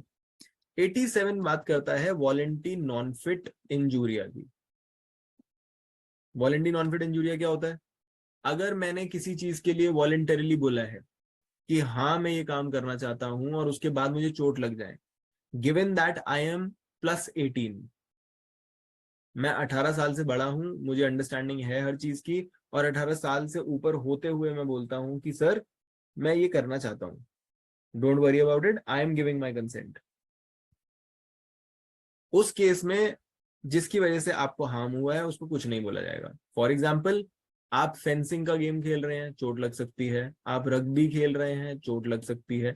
आप स्टेडियम में बैठे हैं, आपको बॉल लग सकती है, ठीक है। कई सारे होते हैं ना, वो बड़े कूद कूद के चीयर कर रहे होते हैं और सीधा आके मुंह पे लगती है बॉल, तो बाद में जाके ये नहीं बोल सकते मेरा दांत टूट गया, ग्रीवस हर्ट के लिए आपको वो करूंगा। क्रिकेटर को विराट कोहली अंदर दांत तोड़ दिया बॉल मार के, नहीं कर सकते। वो तो खेलेगा ही ना, ये थोड़ी देखेगा किसका दांत सामने आ रहा, फिर चौके ही मारता रहेगा, ठीक है। सो तो वॉलंटी नॉन फिट इंजूरिया means voluntarily you tell the person I'm ready to take the injury, I'm 18 plus, and then afterwards you cannot sue the person. ठीक है, कई सारी टिकटों पे आप पीछे लिखा भी होता है कि अगर आपको चोट लग गई तो we are not liable to any prosecution. वो 87 के सहारे से ही हो रहा है. ओके वो टॉर्ट में कहते भी तो है कि जैसे ही आपने टिकट बाय किया तो वो आपका एक कंसेंट मिल जाता है. करेक्ट, वो आपका कंसेंट है, आपको नॉलेज हो गई. तो रेसलर्स का टू रेसलर्स मैच. हाँ, हैमिल्टन का केस भी है. राइट. अब जैसे ये आपको वो कराते हैं बंजी जंपिंग वगैरह, जो अच्छी खासी बंजी जंपिंग होती है, वो नहीं, वो छोटी मोटी मॉल के बाहर जो लगी होती है वो वाली नहीं, जिसमें बच्चे कूद रहे होते हैं ट्रैम्पोलिन पे. जो अच्छी वाली बंजी जंपिंग होती है, जैसे आप कनाताल वगैरह जाओगे तो पूरा खाई में कूदा देते हैं. अब उस खाई में अगर आप कूदते कूदते उड़ गए और खाई से वापस नहीं आए, उस केस को कवर करने के लिए वो आपसे एक छोटा सा कंसेंट फॉर्म पहले से साइन करा लेते हैं कि आपका उड़ना आपके हाथ में, हमारे हाथ में नहीं है. वहां पे वॉलंटी नॉन फिट इंजूरिया लगता है. एक छोटा डाउट राघव जी. जी. तो अगर let's take an example of a doctor, कुछ गलती हो गया, वो जुडिशियल एक्ट, नॉट जुडिशियल, वो ये सेक्शन में ले सकता है, जनरल एक्सेप्शन, नहीं तो लॉफुल एक्ट का मिस्टेक ऑफ फैक्ट उसमें section 88. 88 okay. 88 okay. 88 talks about voluntary non-fit injuria for the benefit of a person. इसमें बस एक शब्द जोड़ना है. 87 में अगर आपने बेनिफिट जोड़ दिया तो 88 बन जाता है. और वहां पे यही हो रहा है कि आपने कंसेंट दी कि सर मेरी आंख पे ऑपरेशन करो. डॉक्टर आपसे पहले से लिखवा लेता है कि अगर ऑपरेशन करते करते आंख चली गई, मेरी गलती नहीं है, मेरे ऊपर नाम मत डालना. और आपकी आंख का ऑपरेशन किया, चले थे आपका मोतिया बिंदु हटाने, और उन्होंने आपकी आंख ही हटा दी पूरी की पूरी. That was being done for your benefit. The doctor can not be held liable. Sir, जी सर. तो ये वाइकेरियस लायबल नहीं होगा हॉस्पिटल उस चीज के लिए? वाइकेरियस लायबिलिटी लगेगी कब? जब लायबिलिटी होगी. अगर उसने गुड फेथ में आपके ऊपर ड्यू डिलिजेंस के साथ अपने स्किल्स को यूज करते हुए प्रूडेंट डॉक्टर की तरह आपका ऑपरेशन किया और तब कोई नुकसान हो गया, there is no liability. Doctor की ही लायबिलिटी नहीं है तो वाइकेरियसली लायबिलिटी किस पे लगेगी? किसी पे नहीं लगेगी. वाइकेरियस लायबिलिटी कब लगती है? जब at the very first instance doctor की गलती हो. फॉर एग्जाम्पल आपकी, जहाँ फिड्यूशियरी रिलेशनशिप होते हैं, सॉरी, जहाँ फिड्यूशियरी रिलेशनशिप, हाँ, फाइड्यूशियरी रिलेशनशिप वगैरह एक वो अलग चीज हो गई. बट जहां हर्ष ने मेरे से क्वेश्चन पूछा कि डॉक्टर की वजह से हॉस्पिटल के ऊपर वाइकेरियस लायबिलिटी होगी या नहीं होगी, अगर डॉक्टर ऐसा काम कर दें जिसमें बिल्कुल ही उसने गधों वाला काम किया हो. फॉर एग्जाम्पल, किडनी ठीक करने चले थे, बंदे का पेट पैक कर दिया और कैंची अंदर छोड़ दी, और कैंची अब आ रही है गलत जगह से बाहर, तो उस चक्कर में अगर कोई नुकसान हुआ, doctor will be liable because this is not expected out of a doctor who is meant to be skilled in his profession. और ऐसी लायबिलिटी जब डॉक्टर के ऊपर होगी तो आप हॉस्पिटल को भी साथ में रगड़ सकते हो कि आपका बंदा है, इसकी वजह से हमारा नुकसान हुआ है, वाइकेरियसली यू शुड ऑल्सो पे फॉर इट. और सर, वर्स्ट कम वर्स्ट के अंदर अगर डेथ हो जाती है किसी की, तो क्या हम डॉक्टर्स को 304 के अंदर ला सकते हैं? बिल्कुल ला सकते हो. 304 के अंदर डॉक्टर को बिल्कुल लाया जा सकता है. इसके ऊपर बहुत सारे केसेस हैं जो हम पढ़ेंगे. और इसमें लायबिलिटी बनाना थोड़ा मुश्किल होता है क्योंकि डॉक्टर्स काम ही ऐसा कर रहे हैं जिसके अंदर नुकसान हो सकता है. काटे पीटे बिना वो क्या करेंगे आपकी बॉडी के अंदर? ऑपरेशन करना है तो कट तो मारने ही पड़ेंगे, और कट्स लगेंगे तो आपको कुछ नहीं पता बॉडी किस तरह से रिएक्ट करेगी. कई लोगों का ऑपरेशन के बीच में ही सेडेटिव्स की वजह से बीपी इतना लो हो जाता है कि मर जाते हैं, और कुछ लोगों का बीपी कंटेन नहीं किया जा पाता, और obviously he can not react because he is on a stretcher. तो उनके दिमाग की वेन फट जाती है, हैमरेज हो जाता है. उसमें डॉक्टर क्या करे? ऐसे केसेस में आप ये नहीं बोल सकते कि आप ऑपरेशन कर रहे थे, डेथ हो गई, now you are punishable under 304A. आपको ये दिखाना पड़ेगा कि there is gross negligence and he has not used the skills that must have been used in such a case by any other doctor who was prudently acting, तब जाके उसके ऊपर liability बनेगी। और इसके ऊपर गाइडलाइंस निकाली गई हैं सुप्रीम कोर्ट के द्वारा। बहुत ही फेमस केस है 2005 का है मेरे ख्याल, जिसमें ये बोला गया है कि आप डॉक्टर्स को ऐसे अरेस्ट नहीं कर सकते। डॉक्टर्स के खिलाफ कंप्लेंट होते ही अरेस्ट नहीं होते हुए देखोगे आप कभी भी। इंक्वायरी होती है, आराम से पूरा एविडेंस इकट्ठा होता है, जब पता चलता है कि हाँ कुछ सच में गलत किया है इसने, तब जाके उनकी अरेस्टिंग होती है, नहीं तो नहीं होती, उनको प्रोटेक्शन दी जाती है। ठीक है, उस पर जब हम आएंगे तो हम वो केसेस पढ़ेंगे, पूरी पूरी जजमेंट्स पढ़ेंगे, तब हमें पता चलेगा। ठीक है, एक तो कुछ पंजाब का केस था, मॉर्गन वर्सेस पंजाब समथिंग, जिसके अंदर ऑक्सीजन सिलेंडर लगाना भूल गए थे और बंदा मर गया। जैकब मैथ्यू करके था क्या? हाँ, Matthew versus Punjab, right, 304A पे। ठीक है सर। तो डॉक्टर्स वगैरह की लायबिलिटी ऐसे नहीं बनती।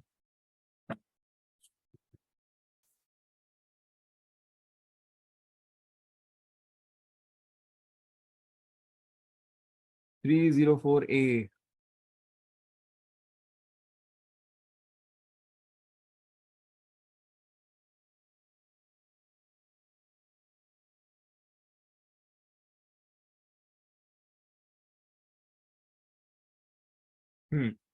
ये है मलय कुमार गांगुली वर्सेस सु कुमार मुखर्जी 2009। ये लैंडमार्क केस है, in which it was held that degree of negligence has to be very high to place it as criminal negligence. To prosecute a medical professional for medical negligence, one has to prove something that is reasonable, that a reasonable, prudent professional would never fail in normal circumstances.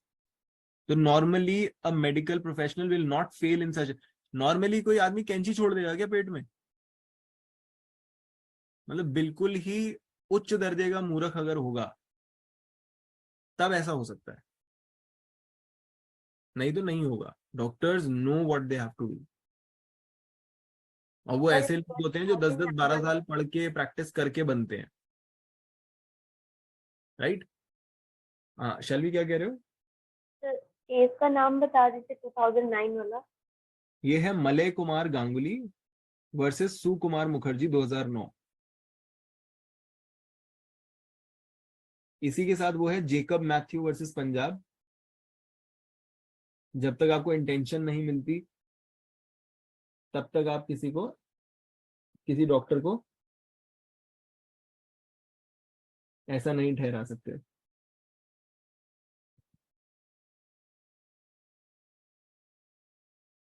ठीक है,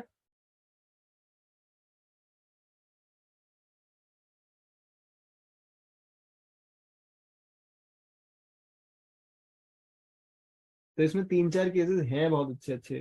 police वालों को arrest करने से भी रोका गया है, वो वाला केस भी मिल जाएगा मुझे। चलो वो हम बाद में देखेंगे, अभी 9:30 के आसपास पहुंच गए हम ऑलरेडी। ठीक है, so 88 is where you do something for the benefit of the other with the consent of the person, that is 88। अब उसके बाद क्या आता है 89। अब जब आप 87 और 88 में जो बेनिफिशियरी है उसको बच्चा बना दो या अनसाउंड माइंड का बच्चा बना दो। अनसाउंड माइंड का वैसे बच्चा होने की जरूरत नहीं है, अनसाउंड में कोई भी हो सकता है किसी भी एज का। अनसाउंड बना दो या उसको चाइल्ड बना दो, तब आप अगर उसके बेनिफिट के लिए उसकी गार्जियन की कंसेंट लेके कुछ कर रहे हो तो आपको प्रोटेक्शन मिलेगी। ठीक है, कोई बच्चा है 12 साल से नीचे का है, अब उसको तो नहीं पता ना कि मेरे पैर को एम्प्यूटेट किया जाना जरूरी है या नहीं है, मुझे इंजेक्शन लगना जरूरी है या नहीं है। आपने इंजेक्शन लगाया और उसने बोला मुझे हर्ट हो गई, पकड़ ली गर्दन, वहीं कॉलर पकड़ लिया, तो आप बोल सकते हो कि भाई हाथ दूर, 89 में मैं प्रोटेक्टेड हूं। ठीक है, so 89 is about the consent given by a guardian of a person unsound और a child for the benefit of the child. आप उसको बोल दोगे कि भाई तेरे बाप से पूछा मैंने, तो चुपचाप बैठ जाओ, इंजेक्शन लगवा ले। ठीक है, ये हो गया आपका, कौन सा था ये, 89। 89. हाँ, तो ये क्या बोलता है, act done in good faith for the benefit of the child और इनसेन पर्सन बाय और bye consent of the guardian, right. और फिर आ जाओ सीधा 92 पे, और 92 में क्या होता है कि act done in good faith, ये सारी चीजें हैं, फॉर द बेनिफिट भी कर रहे हो, बस यहाँ कंसेंट नहीं है। अब यहाँ पे कंसेंट माइनस हो गई। अब कभी कभी क्या होता है, कोई आदमी एकदम मूर्छित पड़ा है सड़क पे, दारू वारू पी के गिर गया नाली में, सर लगा कहीं पे और बेहोश हो गया। He is not able to respond, he cannot give you any consent, he does not understand even what you are saying। एक तो वो दारू पी के गिरा, ऊपर से सर लग गया, कुछ समझ नहीं आ रहा, वो अपने हाई में है, मजे कर रहा है। आप उससे अब ये थोड़ी पूछोगे कि मैं तेरा ऑपरेशन करूं या ना करूं, सर में स्टिचिंग करूं या ना करूं। तो उस सिचुएशन में, जिस सिचुएशन में आप कंसेंट नहीं ले सकते, उसकी बेनिफिट के लिए कुछ करना जरूरी है, वो आप करोगे, और उसके लिए आपको दोषी नहीं ठहराया जा सकता, right. Then we come to 90, और 90 को हम रीड करेंगे 94 के साथ। 90 विल बी रेड विद 94। 90 है consent known to be given under fear और मिसकंसेप्शन। अगर मेरे को किसी ने डरा के, धमका के, या फिर मेरा पागल बना के, मेरा गोलू बना के मेरे से कोई काम करवाया है, मैंने कंसेंट कब दी, when I was under fear. मेरे सर पे बंदूक रखी गई and I was asked to slap somebody, I was under fear, that is no consent। मेरे को ये बोला गया कि आपकी मेरे साथ शादी हो रही है और हम ये मंडप में बैठे हैं, ये मंडप है, मैं आपका पति हूं, चलो जी शादी हो गई, let's have sexual intercourse now. तो अंडर मिसकंसेप्शन अगर मैंने कंसेंट दे दी हूं, आपने मुझे था कुछ और दिखाया कुछ और उस चक्कर में I gave you the consent, I gave you the consent to have sex with me, that is a consent under misconception, and in that case you cannot नॉट, वो आप इस केस में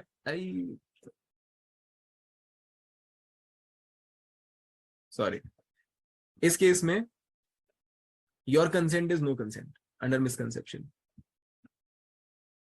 ठीक है जी। So fear and misconception में दी हुई consent is not a consent, that is 90, right। उसके बाद आता है 94, and 94 talks about act to which the person is compelled by threats। अगर मुझे compel किया गया है threat से,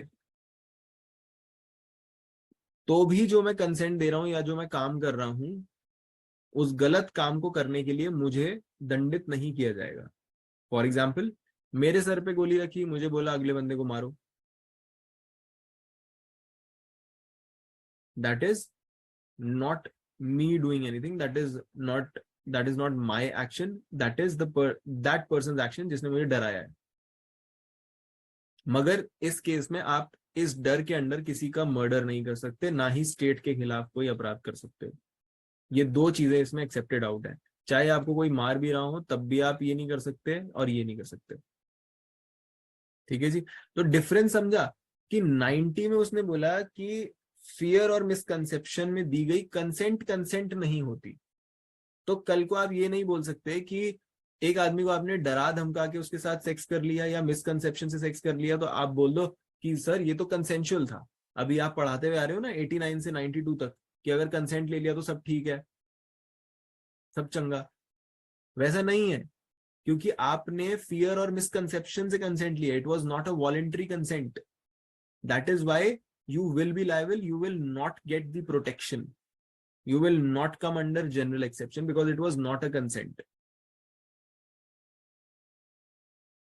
ठीक है। सो 90 जनरल एक्सेप्शन नहीं है, 90 बताता है कब जनरल एक्सेप्शन नहीं मिलेगा, और वो कब नहीं मिलेगा जब कंसेंट गलत तरह से ली गई। और 94 क्या है, जब आपको कंपेल किया गया हो थ्रेट से कुछ करने के लिए और तब आप कुछ कर बैठो, एक्सेप्ट मर्डर या फिर ऑफेंस अगेंस्ट स्टेट, तो आपको माफ कर दिया जाएगा, it is not your fault, बशर्ते मर्डर एंड अगेंस्ट स्टेट नहीं होना चाहिए। और दूसरी चीज, आप खुद उस सिचुएशन में अपने आप को फंसा के ना आए हो, खुद बेवकूफी ना करी हो, ये शर्त है इसमें। ये हो गया हमारा 90 एंड 94। Let's come to 91। 91 है exclusion of acts which are offences independently of harm caused. देखो कंसेंट का चैप्टर चल रहा था, 87 से लेके 89 तक हमने कंसेंट्स देखी ना, उसके बीच में ये दो सेक्शन क्यों आए इसका मतलब समझना जरूरी है। 87 से 89 तक हमने कंसेंट देखी कि कंसेंट से आपको मारा कोई दिक्कत नहीं, कंसेंट से आपके बेनिफिट के लिए आपको हर्ट किया कोई दिक्कत नहीं, कंसेंट से आपके बच्चे को मारा कोई दिक्कत नहीं है। अब 90 और 91 में क्या बोला, अगर कंसेंट फियर और मिसकंसेप्शन से ली तो वो कंसेंट नहीं है और आपको बचाया नहीं जाएगा। 90 और 91 अपने आप में एक जोड़ा है जो बताता है कब आपको जनरल एक्सेप्शन नहीं मिलेगा, और वो कौन सी दो सिचुएशन है, फियर एंड मिसकंसेप्शन में लिया हुआ कंसेंट या फिर एक ऐसी चीज के लिए लिया गया कंसेंट जो अपने आप में एक अपराध है। एक ऐसी चीज के लिए लिया गया कंसेंट जो अपने आप में एक अपराध है। फॉर एग्जाम्पल, अगर मैं आपको बोलूं कि मैंने आपका मिसकैरेज कराना है और लड़की बोले हाँ जी मेरी कंसेंट है।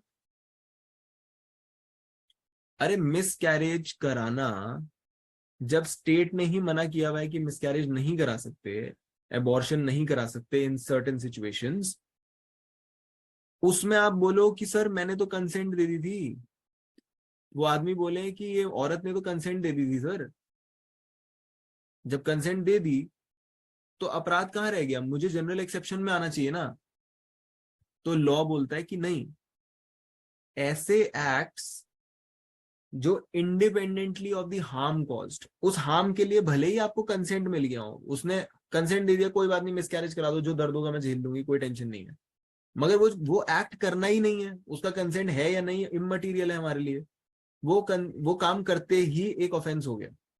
अब आपने कंसेंट ली या नहीं ली उससे कोई फर्क नहीं पड़ता, वो दर्द झेल सकती है नहीं झेल सकती उससे कोई फर्क नहीं पड़ता, उसने हाँ बोला ना बोला कोई फर्क नहीं पड़ता।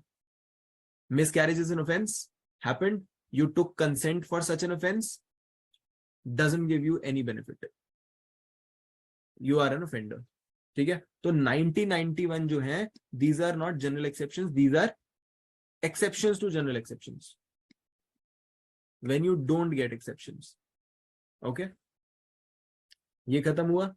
91 कर लिया हमने, 92 कर लिया, 94 कर लिया। लेट्स कम टू 93 एंड 95, ये दो हमारे लास्ट के रह गए। अब 93,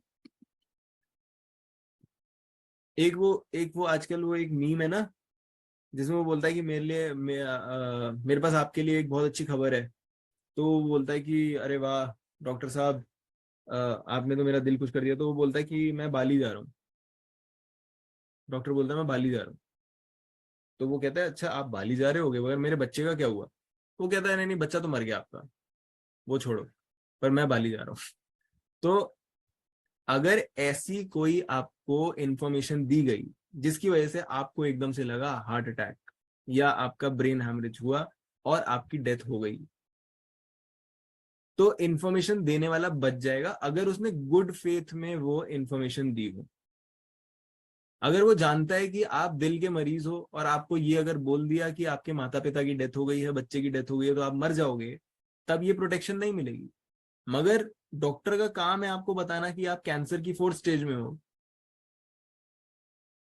और वो बताने से आप मर गए, तो डॉक्टर की कोई गलती नहीं है, उसने तो बताया नहीं था, वो सीक्रेट रख के क्या करेगा। ठीक है, so 93 talks about communication made in good faith, that means cancer वैंसर के बारे में बताना। And then there is 95 which is de minimis non curate lex, which means causing slight harm, causing slight harm। अब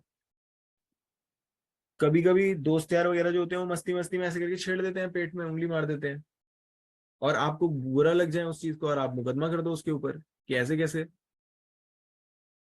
कि मेरे को हर्ट हुआ, अनॉयंस हुआ, 321 319 आपने आईपीसी शुरू कर दी बिल्कुल ही। तो वो सारी चीजें स्लाइट हार्म में आती हैं and you cannot not prosecute the other person. ऐसा ही एक बड़ा इसमें फेमस केस है मेनिनगिस, ऐसे पता नहीं क्या नाम था उसका, I just look for it. हाँ, ये मेनिजीज, वीडा मेनिजीज।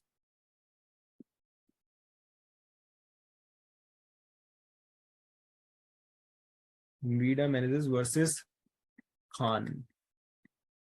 इसमें क्या हुआ कि अगला बंदा जो है, जो अक्यूज्ड है, उसने इस लेडी की तरफ एक फाइल फेंकी और वो फाइल इसकी एल्बो पे लगी, एल्बो पे स्क्रैच आ गया। She went to the court and made a complaint that I was hurt by so and so person and he should go to jail. And the court obviously said that you need to go home. So it was a slight harm, and slight harm को हम law में recognise नहीं करते, इन सब चीजों के लिए आप कोर्ट में नहीं आ सकते। And that is where we have covered all our general exceptions. Private defence हम अलग से करेंगे, और जनरल एक्सेप्शंस में क्या क्या आ गया अगर हम शॉर्ट में देखना चाहें। 76, मेरे साथ साथ बोलना, I am looking at people who are saying it. तो others also, please, if you can come on video for like 2 or 3 minutes, we are going to be ending. साथ साथ बोलना, 76 is when we are bound by law, when we believe in good faith that we are bound by law. 79 is when we believe in good faith that we are justified by law. Where 77 is when a judge acts judicially. 78 is when a person acts in pursuance of a judgment or order passed by a competent court. Then we talk about 80, which talks about accident. Then we talk about 81, which talks about necessity knows no law. Then we talk about 82 and 83, which talks about doli incapax and doli capax. Then we talk about 84, which is haplet, unsound mind. Okay, and then we talk about 85 and 86, जिसमें 85 is intoxication against will, and 86 is when something is done with intent and knowledge and you cannot be given any benefit of intoxication. Then we talk about 87, 88, 89. 87 में we do something to somebody who has given consent for it and he is above 18 years of age. इसे कहते हैं voluntary non-fit injuria. You will not get any punishment. 88 में यही काम हम करते हैं अगले की कंसेंट के साथ उसके बेनिफिट के लिए, माने डॉक्टर ने निकाल दी आंख। और 89 में हम बच्चे को इंजेक्शन लगा रहे थे, जिसमें क्या होता है, एक कंसेंट लेते हैं गार्जियन की for the benefit of the child और अनसाउंड माइंड। ये हो गया 89, अनसाउंड माइंड। और इसी के साथ हमने देखा 92, जहां पे हम विदाउट कंसेंट कुछ कर देते हैं because the person can not give us the consent that he needs to give. उसके बाद 89 के बाद 90 एंड 91 बचता है हमारे पास, जो बात करता है जनरल एक्सेप्शंस के एक्सेप्शंस की। And 90 talks about the consent given in fear and misconception, right, fear and misconception. ये कंसेंट कोई कंसेंट नहीं होती। 91 में ऐसी चीजों के लिए ली गई कंसेंट जो अपने आप में इंडिपेंडेंटली अपराध हैं, आप कंसेंट लो या ना लो, जैसे मिसकैरेज।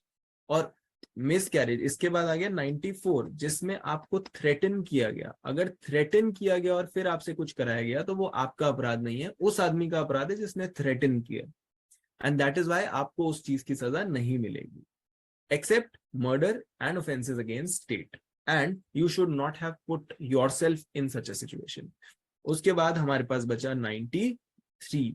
93 में बोला communication made in good faith. आपको बताया कि आपको कैंसर है और आप स्वर्ग से धार गए, आपकी गलती, हमारी नहीं है।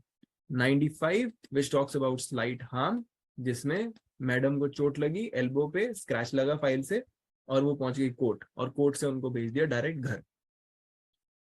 तो ये थे हमारे जनरल एक्सेप्शंस। आई होप सबके दिमाग में एक छोटा सा फ्रेम बन गया होगा कि जनरल एक्सेप्शंस होते क्या हैं, मोटा मोटा समझ आ गया होगा। मेरी ये कोशिश नहीं थी कि आपको आज ऐसे समझ आ जाए कि जनरल एक्सेप्शंस का हर क्वेश्चन आप सॉल्व कर पाओ। आज सिर्फ ये जानना था कि हमारे पास जनरल एक्सेप्शंस हैं कितने और किस किस चीज के बारे में है, मोटी मोटी उनकी बाइफर्केशन ट्राइफर्केशन हमें करनी थी, वो हमने कर ली। I hope I was successful in that. अगली क्लास से we will start taking up एक एक सेट, 76 से 79 एक बार ले लिया, उसके बाद हम 80, 81, 81 ले लेंगे, फिर 82, 83 ले लेंगे, 85, 86 ले लेंगे, 87 से 92 ले लेंगे। ऐसे करते करते सेट्स निपटाते हुए चलेंगे along with the judgments that we have to read, and this part is going to be very helpful because this totally focuses on the defense side of the case।